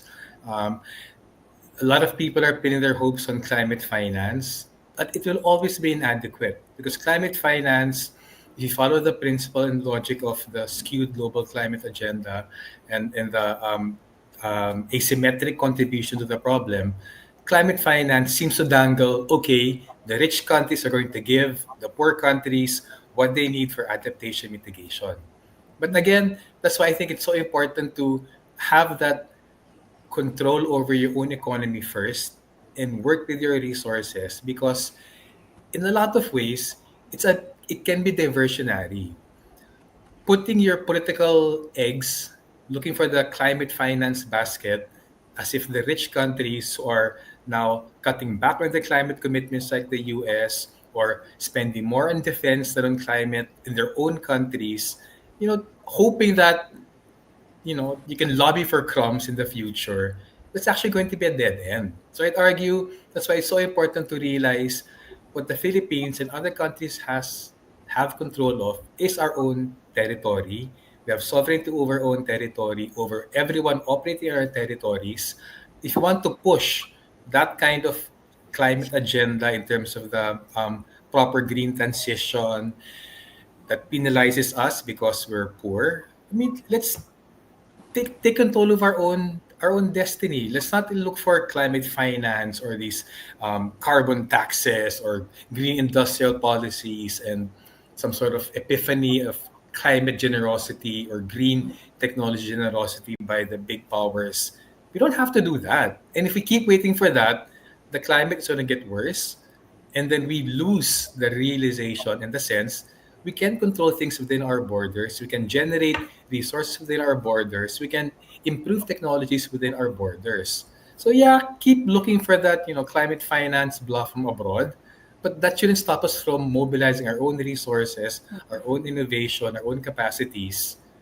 Set a good example, work with other southern countries in the same situation, and then again, alam mo, seize control of our own territories. And I think that's what's so lost there.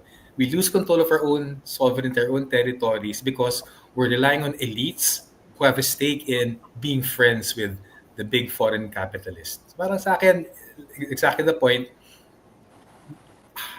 Let's not hope for an epiphany by our elites. Let's build our people's movements. Let's take control, use the government for our national interest, not for elite interest. I think should be our direction. Okay, all right. Thank you, Sunny and Rosby. So now we will go to our open forum portion.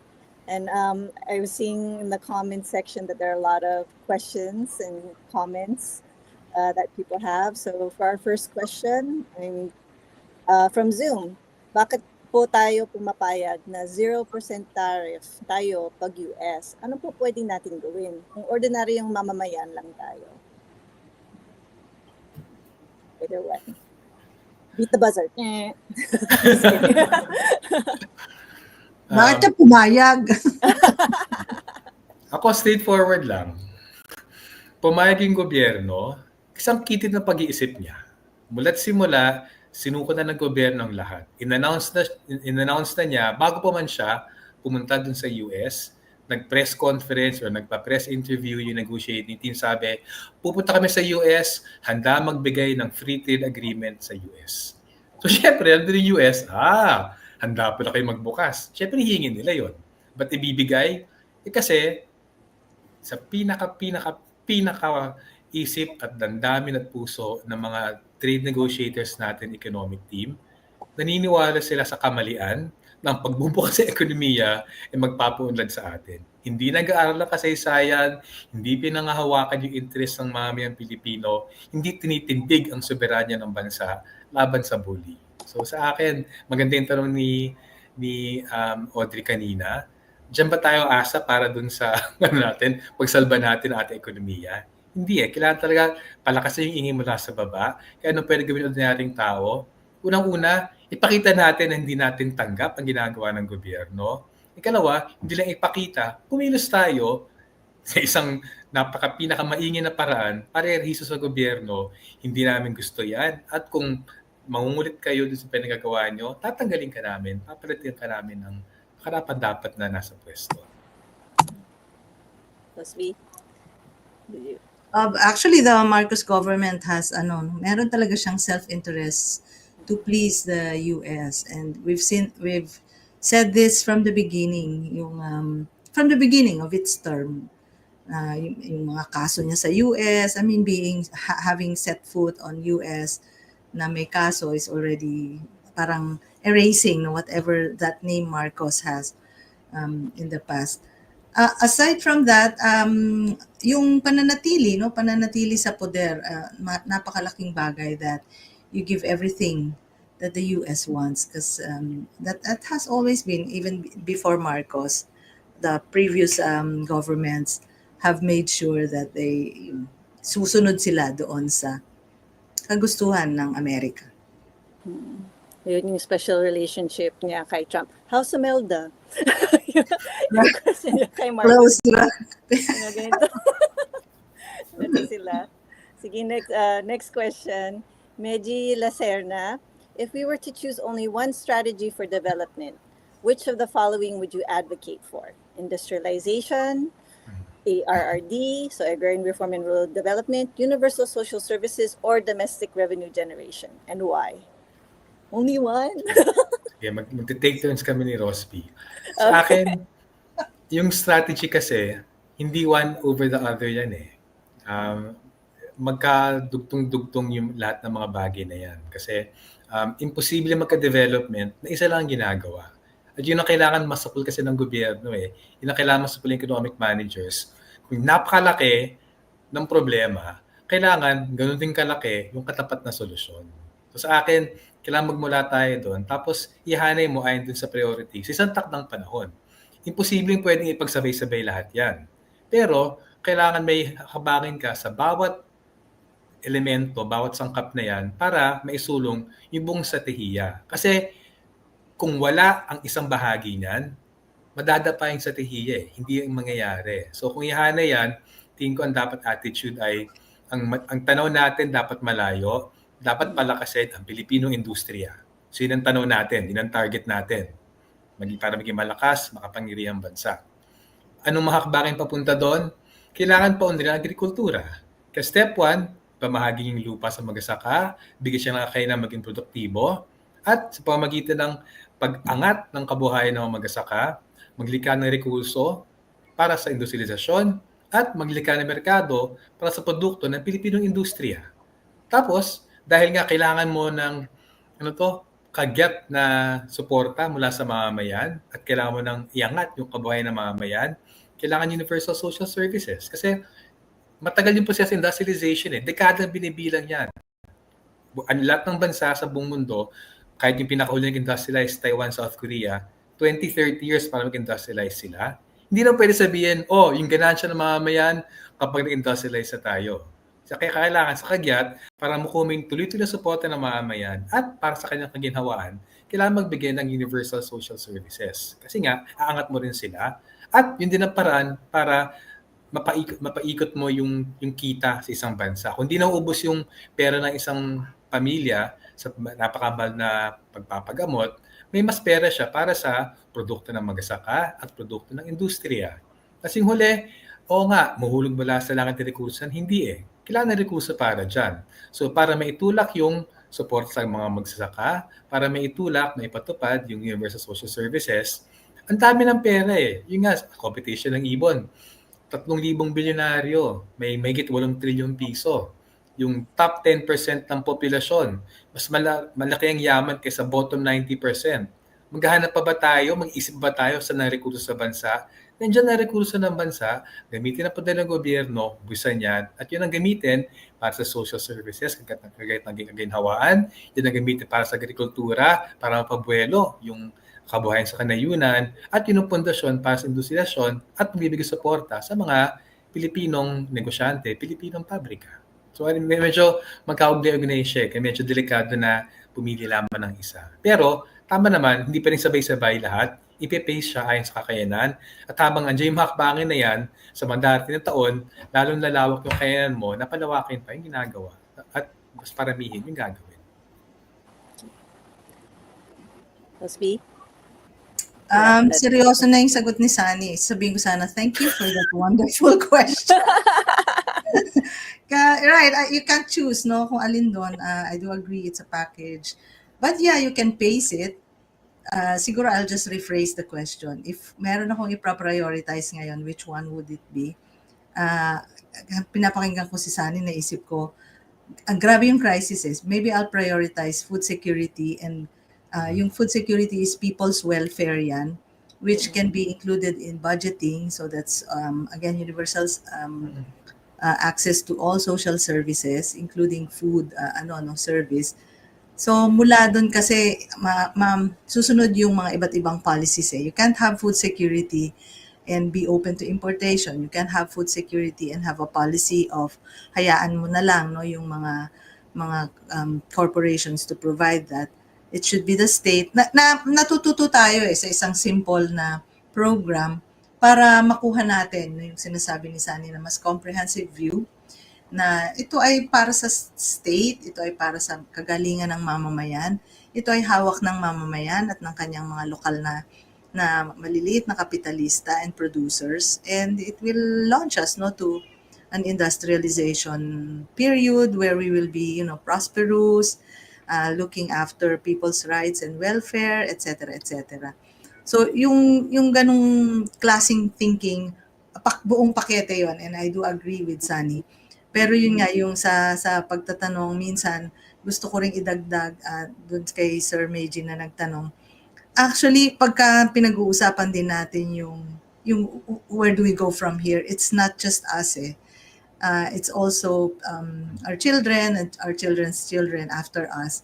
Yun yung gusto nating tanawin at hindi lang yung isang generation. True, kasi at the end of the day, paano ma-relate yung whole package that we're saying, paano ma-relate din sa everyday experiences ng mga tao. So na-appreciate din paano connect that. Yung nangyayari ng mga problema, yung poverty, yung joblessness, is the result of having these wrong policies, these, sinasabi na mga solutions that really don't do anything. So we need bigger solutions, bolder solutions. And yung pag-raise na, we have educators that are watching with us today, and it connects again to it's not just, about also changing economic or political policies and social services. Well, part of that is also the cultural aspect. How do we unshackle our minds and our students' minds and our educators' minds? So thank you for that question. Our next is from Judah Aliposa for IBON. What would national industrialization look like? What industries or sectors would have to be nationalized in the medium term and in the long run? That was going to be one of my questions earlier. What does that look like? Bakit for IBON? Kami ba mag-industry?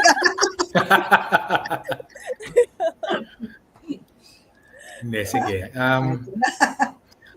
Mahirap mag-industrialize eh. At walang NGO nakakayanin na pag-aralan yung plano sa pag-industrialize.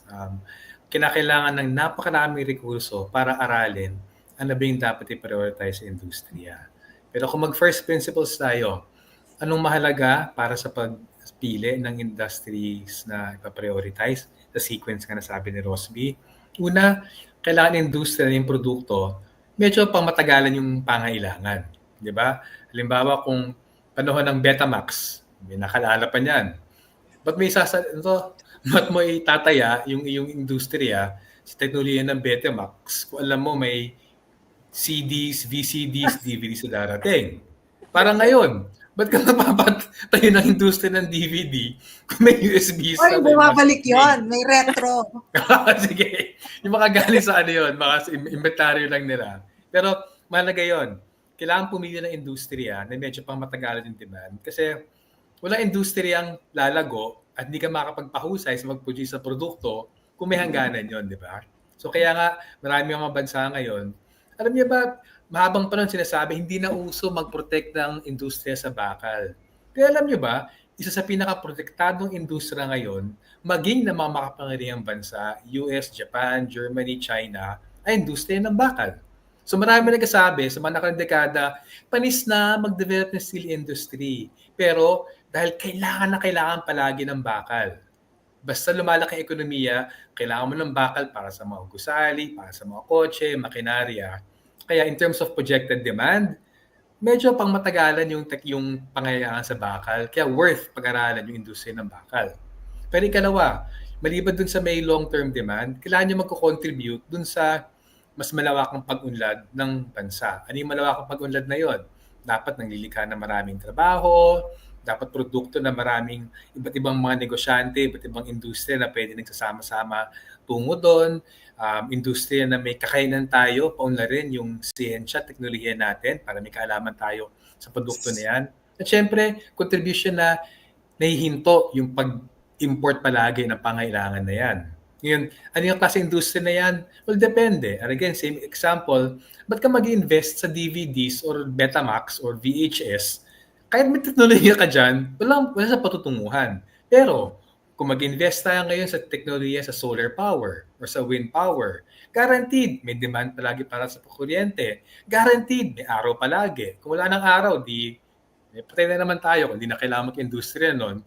Pero kung meron tayong kakayanan na ihinto yung dependence natin sa imported na langis at magpaunlad ng kaalaman ng Pilipino sa solar power. Tapos, para gumawa ng solar power, hindi lang namin sa industriya yan. May kailangan gagawa ng pagmimina ng mga minerales para dyan. Kailangan mo ng gagawa ng yung mga wafers niya. May mga semiconductors na involved dyan. May special na klase ng salamin na ginagamit dyan. So dahil maraming sangkap yan, maraming kayong industriya marilikha, both upstream, downstream, horizontal, vertical. So, contributes to long-term development, kung ganyang klase yan, maraming trabaho kailangan para gawin yan. Yan. Ikatlo, syempre hindi lang pwedeng suntok sa buwan, pwede magmula doon sa meron natin. So kailangan suriin. Sige nga, ano bang antas ng kaalaman na meron natin? Nag-attend kami ni Rosby isang workshop na banggit, even sa COVID vaccine, nung parang ng pandemya, mga testing kits, wala pa yung COVID vaccine noon. May kakayanan yung Pilipino para doon eh. So may kakayanan tayo doon. So baka ganong klase, hanapin natin ano yung merong kaya ng Pilipino at tuntungan natin para i-expand, i-commercialize yung production niya. And I think, kung makuha yung tatlong bagay na yon, dun masasapol, sige, ano ba yung mga possibilities natin? And I think, tama si Rosby, ang hirap ng ibon gagawa niyan. Of course, pwede kayo mag-suggest, pero yung tangi may kakayanan at dapat may responsibility na pag-aralan niyan yung gobyerno. Anong problema? Sobrang kitid ng pag-iisip at naniniwala sa mga textbook ng free market economics. Yung gobyerno hindi naniniwala na kailangan mo piliin yung industriya at paunlarin. Anong pinanghawakan ng gobyerno? Hayaan mo na sa malayang pamilihan. Kung anong iniluwan ekonomiya na yan, kung sabi ng merkado yan ang ekonomiya natin. Anong resulta? Bagsak na industriya natin, pinakamalit sa 8 dekada. Bagsak na agrikultura, pinakamalit sa kasaysayan. Bakit? Kasi sinuko ng gobyerno, inabdicate yung responsibility to say, kailangan palakasin ang Pilipino industriya sa bakal. Kailangan magpaunlad ng Pilipino industriya sa solar power. Kailangan paunlarin ang kalagayan ng magsaka at paunlarin yung produksyon ng pagkain. Alam mo yun, sinukuha ng gobyerno yun, kaya we are where we are now. Kasi ito sabi ng merkado, maging mahina kayo, maging pobre kayo, maging sunod-sunuran kayo sa mga makapangyarihang bansa. But hindi yun nakataga sa bato. It's all about political choice. At yung nga, ang shackle sana, tanggalin yung kadena sa utak na yan na wala tayong magagawa, wala tayong kakayanan. Kung yun ang nagsimpulan kumpulan, doon na talaga tayo, matatali tayo doon. Rosby? Wala lang. Minsan, imbitahin namin kayo dun sa nagtanong sa mga Monday morning discussions namin sa IBON. Minsan pag wala kaming magawa, yan yung mga tanong namin. Ano ikaw? Anong unahin mo? Ikaw. At hindi kami nagkakaisa ni Sunny dyan eh. Ang taas nung unahin niya. Ako nga, coconut industry lang. Sabi ko, walang tapon yun eh. Lahat magagamit mo. Pero anyway. Agri-tools, agri-machinery, agri-equipment, yan. Forever magkakademand para dyan, di ba? Mga ganyan. Ganon. Kaya actually mahirap ding ilatag, 'di ba? Problema din naman natin 'yan for the longest times dun sa people economics na natin paglalatag. Pero eventually yun nga hahanapin naman nung pangangailangan kung anong uunahin. So, mga Mars, may breaking news. I know. Yung Supreme Ano Court news? declared Sara Duterte's articles of impeachment unconstitutional. So, may kinalaman ito sa next question. Sir, ma'am, is there a need for a regime change? Si Aristeo Marasigan. Yeah. Sabi nga sa di ba, focus group discussion, don't ask yes or no. Nauna muna ako. Well, obviously yes, no? Kasi kung some people just reduce it to problem of governance, government, state, regime. I mean, it's the same how kung paano mo siya titingnan. Minsan sinasabi natin ang regime rule, no? So ganun na yung nananaig na rule. Ang nananaig na rule is really it's die hard siya sa neoliberal. It's elite driven. Tapos authoritarian kasi hindi tanggap no ng mamamayan na ganun na lang ba ang pahirap na lang ba lagi yung mga batas na lalabas. So we're really looking at we want to change no kung ano yung klaseng paggogobyerno, anong klaseng pamumuno yung nakikita natin. And we're not just talking here, we can go beyond Marcos Jr.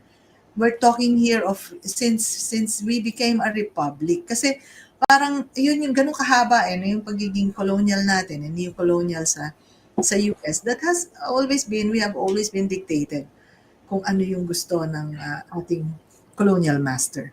So, yung ganon, yun yung generation to generation, yun yung humaharap sa ating problema na kailangan natin ng ganon. And when we say tunay na pagbabago or structural change, that also includes what kind of government that we want to put in place. So yes, there is a need for that. And we've seen na sa mabababaw na paraan, people power or people speak up and say, this is enough. Ayaw na namin to. Tama na ang abusadong gobyerno. Tama na yung corrupt na gobyerno. Na, like now, breaking news that we can see, we can get away with such huge high-level corruption. There's impunity dun sa kasalukuyang kalagayan. And to answer the question, yes. We need that. We need that change. Sorry. Ako din ba? Sige. If you want. You don't have to. Siguro, statement of fact.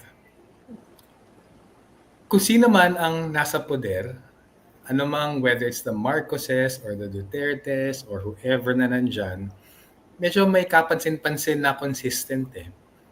Ang consistent ay yung parehong mga oligarchic families, yung parehong mga malaking dayuhang kumpanya, kapitalista, ang umiiral, yung mayaman. At tingin ko, yung regime change, dapat unawain natin dalhin ni state.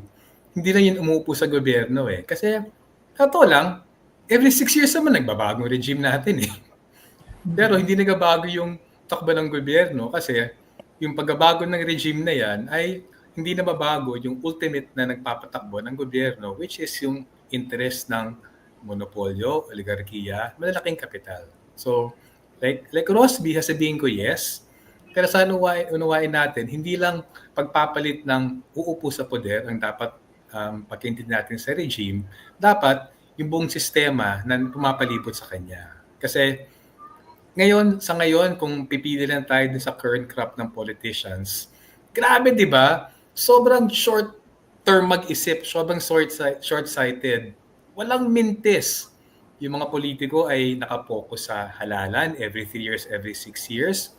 Kung walang halalan, nakafocus sa kanilang patronage at corruption at pag-ipon ng yaman para sa sarili. At sa panunang medyo mainit na laban, sa kanya-kanyang political survival para sa kanyang personal na pakinabang. Yun ang DNA ng mga politiko natin. At dahil yun ang DNA ng mga politiko natin as in nasa poder, ibig sabihin yung gobyerno, wala at all kakayanan na mas long-term na pagpaplano para sa ekonomiya, walang long-term plano para paunlarin yung bansa, at all the more, walang long-term interest na gawin yung mga mahirap na hakbangin para maiangat yung buhay ng ordinaryong Pilipino. Pero sa akin, yun nga mag-go beyond tayo dun sa pagbabago ng rehimen, paglalagay ng bagong tao dyan. Example natin, may tinutungtungan yan ng mga talagang makapangyarihan na walang pake kung si Marcos o si Duterte o si Marcos Jr. o sino man na nakupo dyan. Kasi alam nila, ano man ang regime change sa ganong klaseng babaw na antas, tuloy-tuloy yung kanilang kita, tuloy-tuloy yung mga pataklan sa ekonomiya, tuloy-tuloy yung pagprotekta sa kanilang yaman, at tuloy-tuloy yung paggamit ng gobyerno, ng poder niya para paunlarin, palaguin yung kanilang mga kumpanya. So ako, yes, pero papanawakin ko yung regime na hindi lang yung umupo sa gobyerno, hindi lang mga opisyales, pati yung mas nakatago sa likod na nagdidirehe. Pero right now, nabanggit ni Rosby kanina, medyo favorable in the sense na halata naman kung sino yung mga economic interest na yan. Kung yung tatlong pinakamayamang Pilipino, si Manny Villar, Ricky Rizon, Ramon Ang, kung tatlong pinakamayamang Pilipino, nasa likod din ng tatlo sa pinaka-consistent na malakas na partido politika sa Pilipinas, yun ang puruhan natin. Kung may tanggal natin sa economic and political power yung tatlong yan, hindi kanya na magbibigay daan sa mas malawakang regime change. Hindi lang dun sa maghahalal ng bagong tao, nandun yung mas bold na pagbabago na hindi lang yung political system na na-disrupt o na-discarril, maging yung poder sa ekonomiya ng nag-ahari ay madidiscarril natin. And in the end, saan manggagaling yon? Again, yung tanong ni Audrey kanina, galing sa people's movements, galing sa baba. Hindi nila isusuko yung meron nila, kaya kailangan natin pilitin. Pilitin at kunin natin yon mula sa baba. Thank you. So, for our next question from Kong Ferdinand Gaite, please explain in one word, hehe, joke lang, why Trump's seemingly anti-neoliberal policy of increasing tariffs is being pushed, and what is its impact on the Philippines and world? Di kaya ni Sunny. One word daw, Sunny. This was a game. Pwede ako mag-inhibit dun sa mas kaya mag one word. It's not. You have 2 words yun. Oh, sige. Joke lang daw. Sige, go ahead. Sige na nga. Well, una, kung pag-iisipan mo yung ginagawa ni Trump, ginagawa niya yung dati pang ginagawa sa panahon ng neoliberalismo. Ever since, hindi lang kay Trump, whether kay Biden, kay Obama, even kay Bush, even kay Reagan, lahat ng mga hakbangin ng gobyerno sa esensya, hindi malayang pamilihan, lahat ng hakbangin nila ay tagibang. Palakasin ang paghahari, pagyaman ng kapital, habang binubuksan yung mga ibang bansa para yumaman yung kanilang mga kapitalista. So ako, i-ibahin ko yung definition na bagamat yung itsura ng neoliberalismo ay parang free market yan. So ito lang, wala na free market since the turn of the century. Mula nung lumitaw yung monopolyo, lalo na sa US, wala nang saysay na pag-usapan ng free market. So even yung barat kayo ng free market ang neoliberal, ano lang yun? Packaging lang para barat kayo lang para mapilit yung mga bansa na maniniwala sa textbooks nila nung buksan ang kanilang ekonomiya para sa interest sa mga monopolyo. At kapag pumasok sila doon, monopolyo pa rin sila at lalo naging monopolyo. So sa akin, yung ginagawa ni Trump ngayon, kaya medyo hindi ako agree na sabihin na hindi siya neoliberal kasi mula't simula, ang ginagawa ng US ay binubukas sa ibang bansa habang pinoprotekta ng sarili. At yun ang ginagawa ni Trump ngayon. Lalo niya binubuksan yung Pilipinas kaya nag-zero tayo from 6%, naging 0%. Siya naman, lalong protekta ng sarili from 3%, ginawa niya ngayon, in the case of the Philippines, 19%. So sa akin, medyo mahalaga kumawala sa ganong klaseng konsepto na hindi neoliberal si Trump. Neoliberal siya dun sa diwa ng neoliberalismo na pinapayaman ng Amerikanong kapitalista sa pamamagitan, sa paraanan ng pagbubukas ng mga mahinang bansa para sa lakas paggawa, likas na yaman, at syempre merkado para matambak sa atin. Ang dami, hindi lang one word yun. That was 127. I'm just kidding. No, but you see, there are 2 questions oh. So unfair naman na one word lang. Pero nasabi mo na yung one word. It's balat kayo. It's really in disguise. Kasi parang from the time neoliberalism was introduced to us as a term, no? and then it was even attached to the word globalization or neoliberal globalization. It's all been, parang dinisguise nila yon as free market.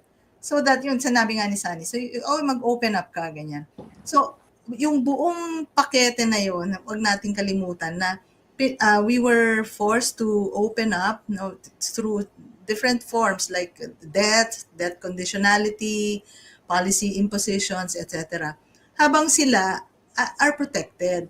Tapos, ang hindi kasi tinatago nung term na yon, ang tinatago niya is that liberal means there is free competition. But how can you have free competition if there are monopolies? So they say, how can that be? There are only 6 oil companies. There's just 5 pharmaceutical companies now. Tapos 4 na lang yung big tech. Paano nito nagkaroon ng free competition? No. That's the new brand of liberalism. So, the neoliberal, di ba? So, never natin dapat mabasa na yung kanyang pagtaas ng tariff is anti-neoliberal. It's actually part of it na eto, ini-impose ko sa'yo. What is new now under Trump is that wala na siyang halos, wala nang pagbabalat kayo. Napaka-raw na kitang-kita, yung kanyang pag-promote mismo ng mga monopolies or yung kanilang mga tubo to arrest their falling rates of profits. So, ganun yung imposition sa atin. And that is still part of the whole onslaught. Okay. So I think my room for 1 or 2 more questions before we go to our parting shots. From Arlene Saison. In pushing for tax reform... Season. In pushing for tax reform policies, how do we balance the needs of certain sectors and at the same time ensure that the intended benefits redound to the majority of the population? Well, alam mo, sa usapin ng taxation sa pagbibwis, mali actually na isipin natin na balance Kasi yung pagbibwis ay dapat mas mabigat sa mga mas may kaya, mas magaan sa walang kaya. So yung thinking na balansyado na parehong buwis babayad ng lahat, yun ang pag-iisip na mali ng gobyerno halimbawa sa VAT. Katwiran nila, 12% VAT. Patay naman ang singil dyan. Balansyado naman na kung sino ka man.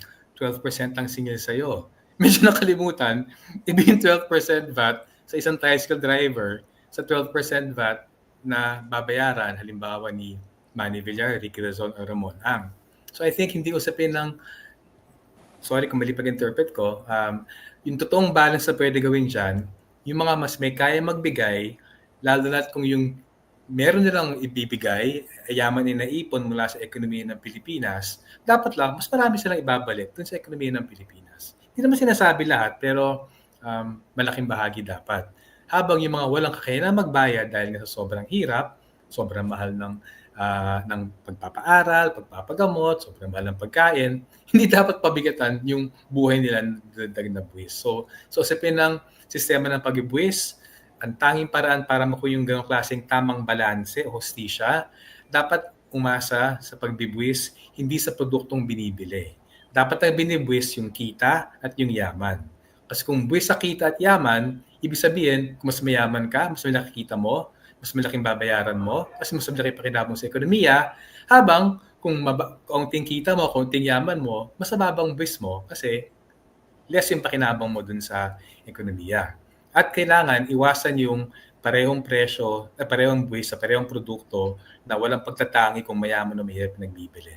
So yun ang way na makuha yung tamang balance in a sense of justice. Pero yung paggastos, actually ganun din.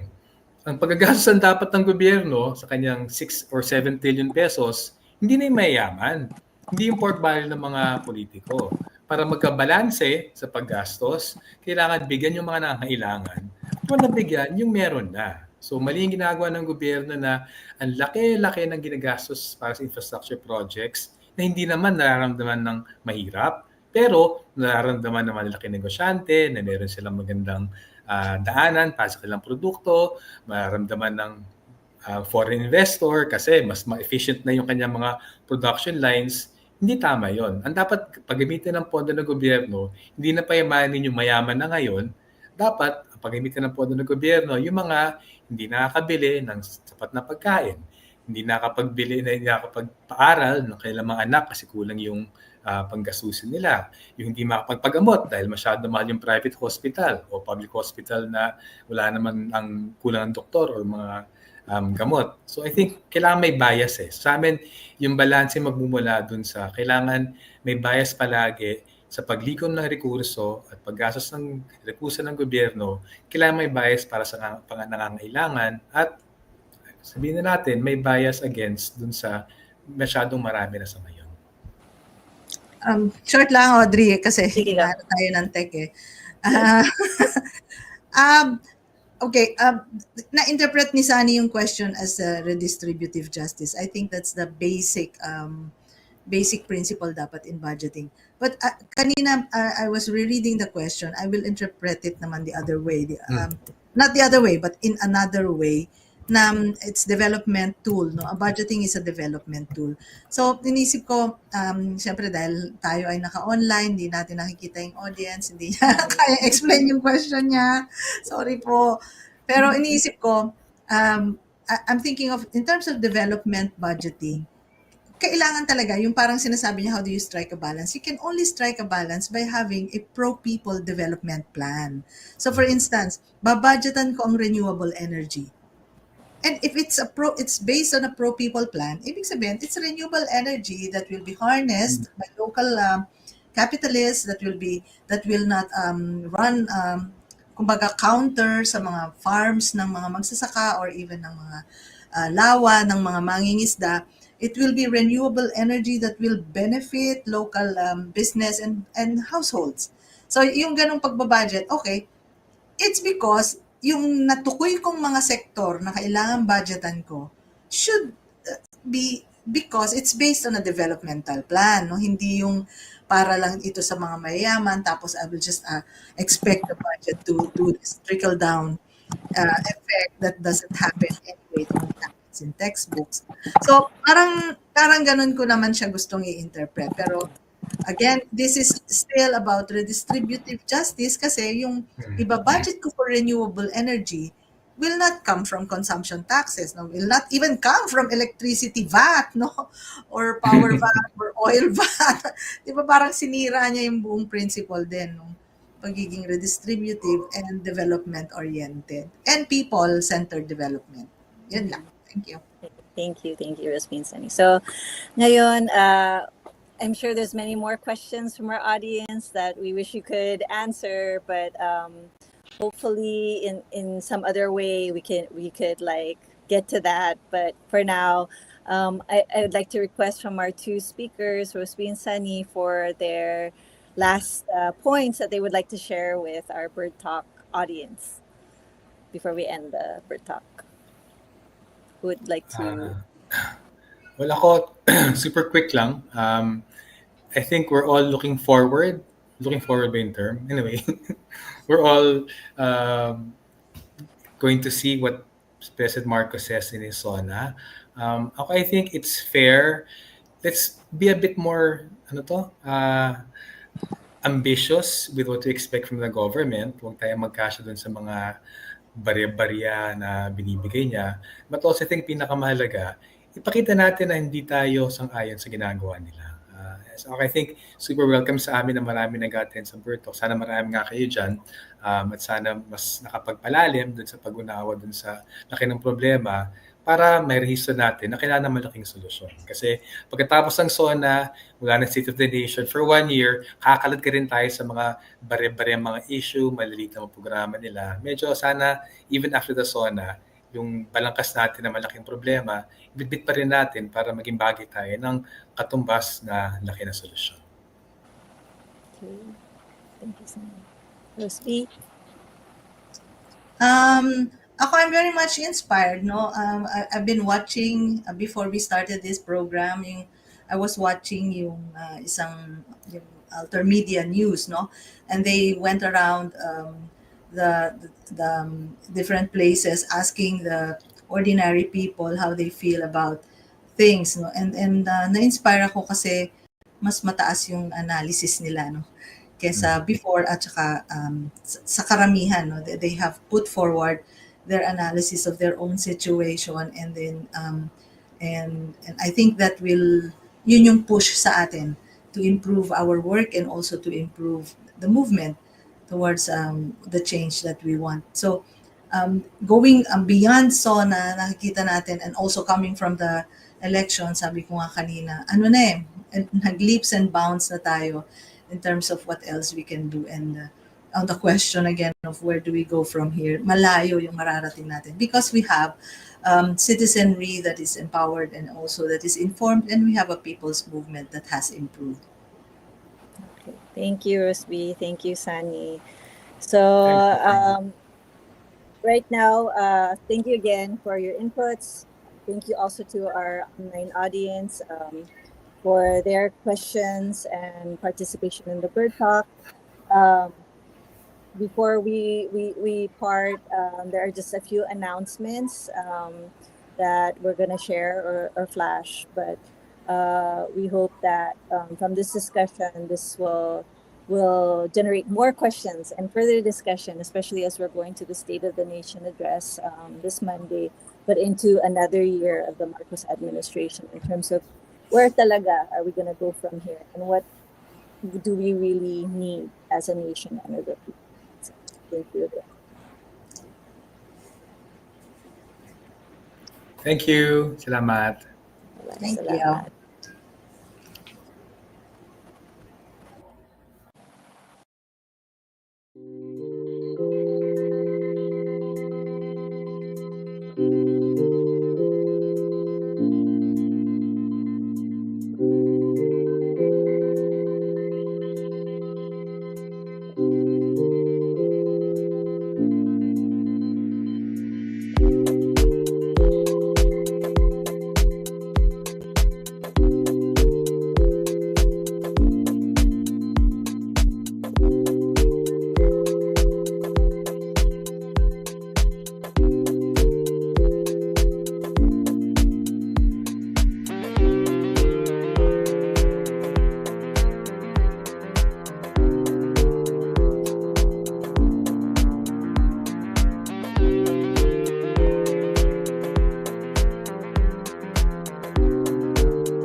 Is Malacanang still confident na hawak pa rin ng administrasyon ang suporta ng taong bayan? Ang pagsisimula ng impeachment trial ng Vice Presidente. Crime water ang tawag ng mga apektadong residente.